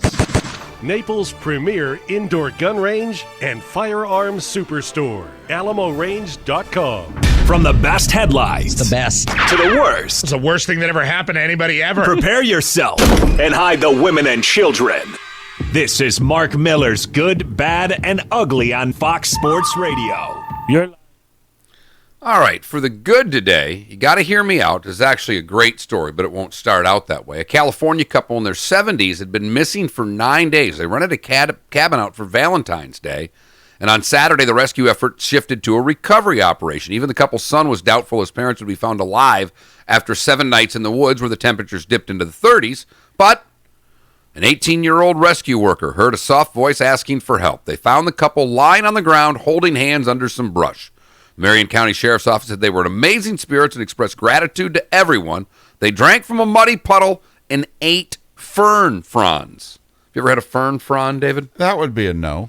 They had seen the lights of a house about 1,000 feet in the distance, didn't have the strength to get there when they were finally found. What an amazing, amazing story. For the bad, we go to the friendly skies and Delta Airlines. Not talking about an Atlanta connection, but it was Pat Cassidy flying from Austin to L.A. Works for actually, I don't know if he works for Barstool, but he ended up writing for Barstool on this when his laptop was smashed in front of him, folded like a taco, and destroyed because the person in front of him decided to fully recline their seat. And as he put it, castrate my livelihood. He went on to say that you never fully recline. It's rude and a sign of being a sociopath. What? I disagree with that. Why would you not? I've got a problem with this whole reclining seats thing. If you weren't allowed to recline said seat, then why do they put the recliner there? Right. Now, I could understand maybe just letting the person know behind you, hey, I'm going to recline if you've got anything on a tray or what have you. But, yeah, I mean, it comes with the ticket. Tickets are not cheap. But he did get his computer broken, so he wrote Delta, and they said, thank you for writing about your experience. I'm sorry your laptop was broken due to another passenger reclining on your seat. It's not fair when one person's behavior affects another person. Please know that your personal property damaged in flight was a result of passenger action and is not reimbursable. We regret the inconvenience that this has cost you. Of course you do. Finally, the ugly. We go to the gritty streets of Bonita Springs, where 2 people are suspected of stealing a victim's credit card after holding another man at gunpoint. Happened at the Promenade in Bonita Bay. The man and woman were captured on surveillance at Walmart later. They pulled this off by, meeting the man via a dating app. And then she showed up with her boyfriend and held him at gunpoint. Hopefully that these 2 scumbags end up behind bars sooner than later. And that is the good, the bad, and the ugly on today, March the 3rd. David, this is 2020. Out of here. Let me watch my program. And close the door when you go because I don't want those mosquitoes coming in here. All right, on the local scene, spring training, Twins are home for the Tigers. Red Sox are on the road. Rays are in Northport to take on the Braves. So that's my traffic spring training update. FGCU baseball hopes 22nd ranked Pepperdine tonight at 6:30. FGCU men's basketball in Nashville, 8 o'clock, ESPN Plus. And they're now saying, by the way, as many as 7 dead from the tornadoes in Nashville last night. Miller and Moulton, thanks so much for being with us. We'll talk again tomorrow. Southwest Florida's Fox Sports Radio. You're clear. Get your tickets now. Thank you, Gerald.